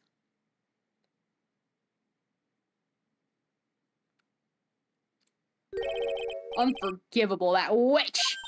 Mr. Armando, we're so close to the truth. It was right there in front of us. You were just a little too soft, kitten. It's my fault. It's all my fault that Mr. Falls killed himself. Don't cry, kitten. You're gonna make my coffee all salty. I knew it. I knew I wasn't cut out for this. Mia. Can you not play your stupid jazz music when there's a dead body right next to us? And Terry dies. Yep. Yep. Don't you get it? You can't cry yet. Oh! Okay.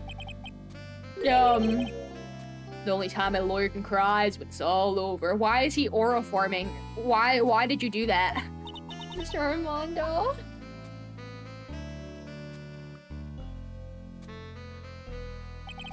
No matter how tough the case, no matter how bitter the memories, they always fade over time, and you file them away, eventually forget them.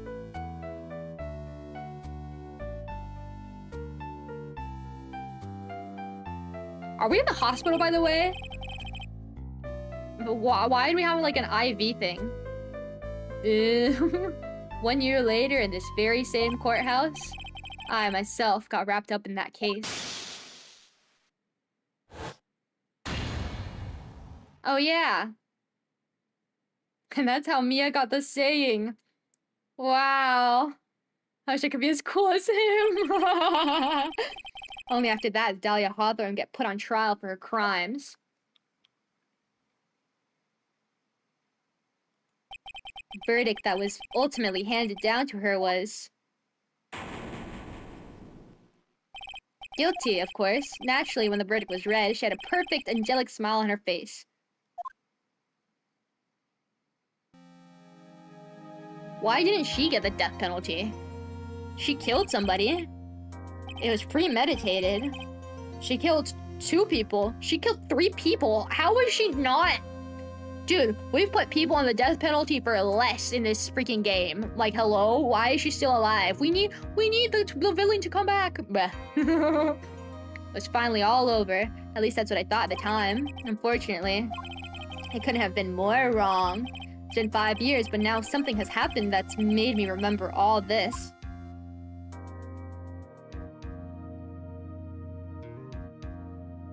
Wow, that was so good, you guys. Awesome. Awesome. Oh, it's the last one. Hold on, I need to save. Because pretty girl, yes, pretty girl, make all men go woo woo. Ah, nope, we're skipping that. No spoilers, no spoilers, no spoilers, no spoilers. Wow, that looks so cool. Or sorry, Armando. Armando. I'm calling him Armando because I'm saying it the American way. Sorry. Last one of the trilogy. I know. Next week, everybody, witness the finale. It'll probably be another 12-hour stream unless I like split it into half. But I'm not. It will probably be split into half. I don't know. Haven't decided. Yeah, I probably will because it'll kill my voice and stuff. Yay, last chapter. Yes, yes. So exciting. So exciting. Okay. This was super fun. This is super interesting. This is super interesting. I like this case. I like this case. Dahlia is just as annoying as always. Edgeworth was funny. Edgeworth was funny. And Mia was cute as always. And Armando, so nice. So nice to put a face to the name, am I right? Awesome case, I know, right? Please take care. Yes, yes, yeah, oh, yeah, of course, of course. I would never do anything less, you know?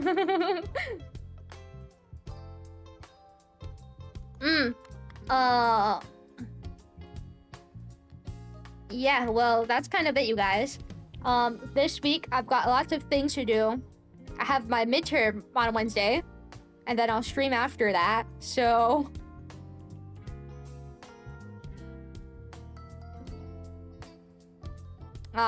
That's fun. I have to do lots of studying, and lots of homework, and I need to do lots of chores. I need to clean everything in my house, because I've been procrastinating it. I've got dirty dishes, and it's kind of disgusting. And I haven't cooked at all because I don't want to do my dishes.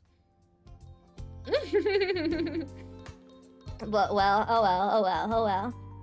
For the rest of this week, we're gonna play on Wednesday, Zero Escape. The thing on Steam, I said like the nonary games. Well, apparently there's like 3 games in that game, like how Phoenix Wright Ace Attorney trilogy has these 3 games. So we'll do part 1 of that. This was gifted to me. This game was gifted to me by our local kiwopod Tara. Everybody say thank you.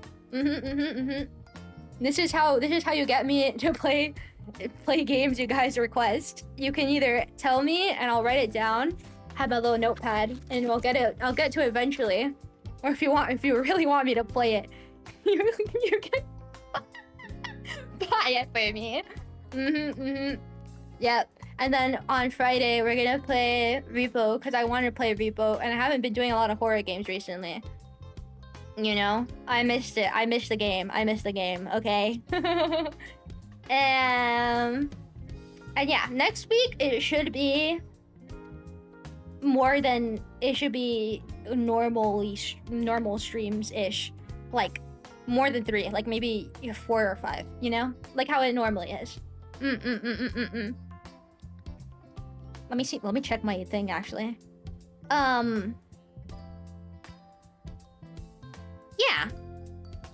Like 4.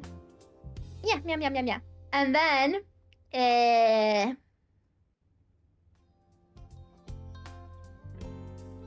should be normal until April, like the middle of April, when we're going on a 2-week break, or whatever, like 1.5 week break. Lol. Sorry. But yeah. Lots of things. I don't know. I missed you guys. I thought about you guys while I was gone. Did you guys think of me too? Good luck with your test. Did I read that already? I think I did, but thank you. I will do my best. Last time I failed them, so let's do better this time. Well, yeah, that's it. How were you guys this, not weekend, this past week-ish? Good? Taking care?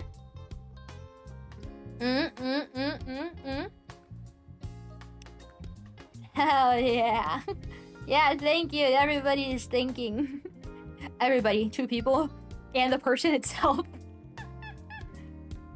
Illustrious Brazil trip. You guys are hyping up a Brazil trip too much for the fact that I'm gonna not be online at all. Imagine you're just in Brazil, you hear this voice that sounds really familiar. That's weird. That's weird. Whoa. And then you turn around, and then I'm lost in the crowd. Never to be seen again, you know? Week has been slow, so lots of rest. Good, it's good to rest. It's good to rest. I also like it when working is slow. Quite alright, getting some stuff ready for my birthday. Happy early birthday! I won't be streaming for it, but happy early birthday. Happy beep birthday! Will you bring us back souvenirs? I'll bring you back stories to tell.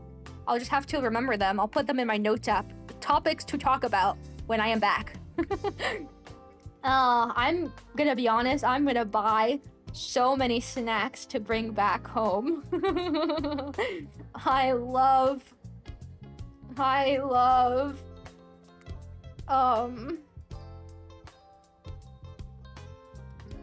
Brazilian snacks and food and stuff. You know, my favorite ice cream flavor in the world is green corn, milho verde. It's the best one ever. Unfortunately, I can't really bring that back with me because it will melt, but I will eat lots of it. And I'll bring back lots of like crackers and chocolates and stuff like that. Will you bring us Brazilian some American souvenirs? American souvenirs? What's an American thing? What's something that like what are things in America that can't be found in Brazil? Let me search that up actually. American snacks that aren't in Brazil. Skittles in Brazil are banned in Brazil. Oh, really? The Reddit thing is saying, yes, poison your friends with American chemical food. Oops. Sorry. Thank you so much. Yes, of course, of course. Brazilian snacks, mukbang, hand cam stream. No hand cam. Karma doesn't have a camera. Karma doesn't have a camera. But I can do a mukbang. I can do a eating my snacks. Sweet corn ice cream might be the best flavor. Yeah, it's just sweet corn. Milho verde translates directly to like green corn, but it might be. Yeah, I think it is a sweet corn. You're right. You're right. It's the best flavor ever. It's the best flavor ever. But they don't do that here in America, so I have to buy it overpriced at the freaking Brazilian supermarket. Whatevs. Whatever. Skittles are banned for they're a choking hazard, if I remember correctly. What? I would not be surprised if most American snacks are illegal. Okay, according to this Reddit thing, it says Reese's Pieces, Pop-Tarts, Pop Rocks, Flaming Hot products, Dove chocolate, extreme sour candy, Laffy Taffy, Starburst, Skittles, Girl Scouts cookies, Cheez-Its, Frank's hot sauce, Kraft mac and cheese, powdered Gatorade, Teddy Grahams, 100-gram bars. It's a bunch of really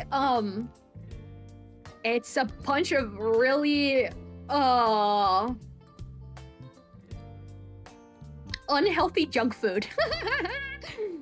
Yeah. Yeah, as the resident American, I'll bring you back my American chemicals to poison you all with.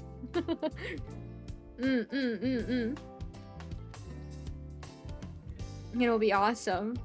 Hot Cheetos, Jif peanut butter.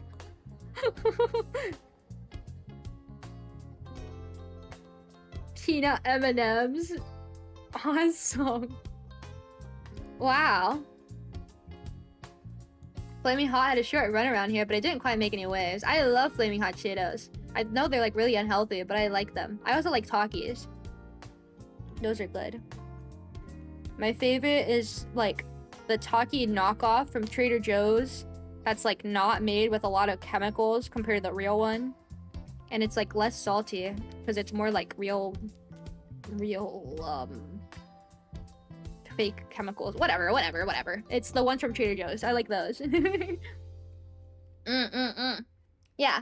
Well, I'm excited to do in Brazil, to be dragged around by my family and whatever. But I just want to eat there. I just want to eat every day. Because what I can do in Brazil, I can eat rice and beans for every single meal. I love rice and beans. It'll be so freaking good. It'll be so freaking good. Maybe my favorite food. Peanut M&Ms also just returned after a decade. Whoa. Okay, well. Yeah, unfortunately, you guys are not getting anything. Rice and beans, yeah! Sorry, you guys aren't getting anything. I will just be taking from your country and putting it in my belly. Yep.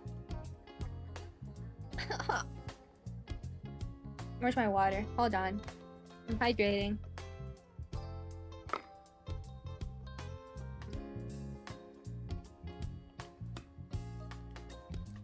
It's disgusting as always.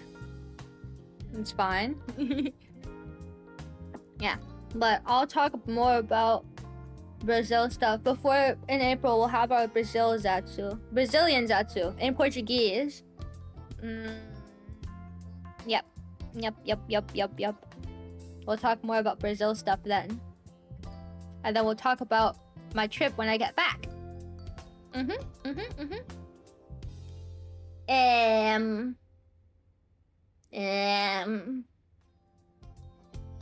Leave a tune on the airport maybe so you can make it a peregrination spot, a pilgrimage site. No way. That would be so funny. That would be so funny. But I think it would get immediately erased. Sorry.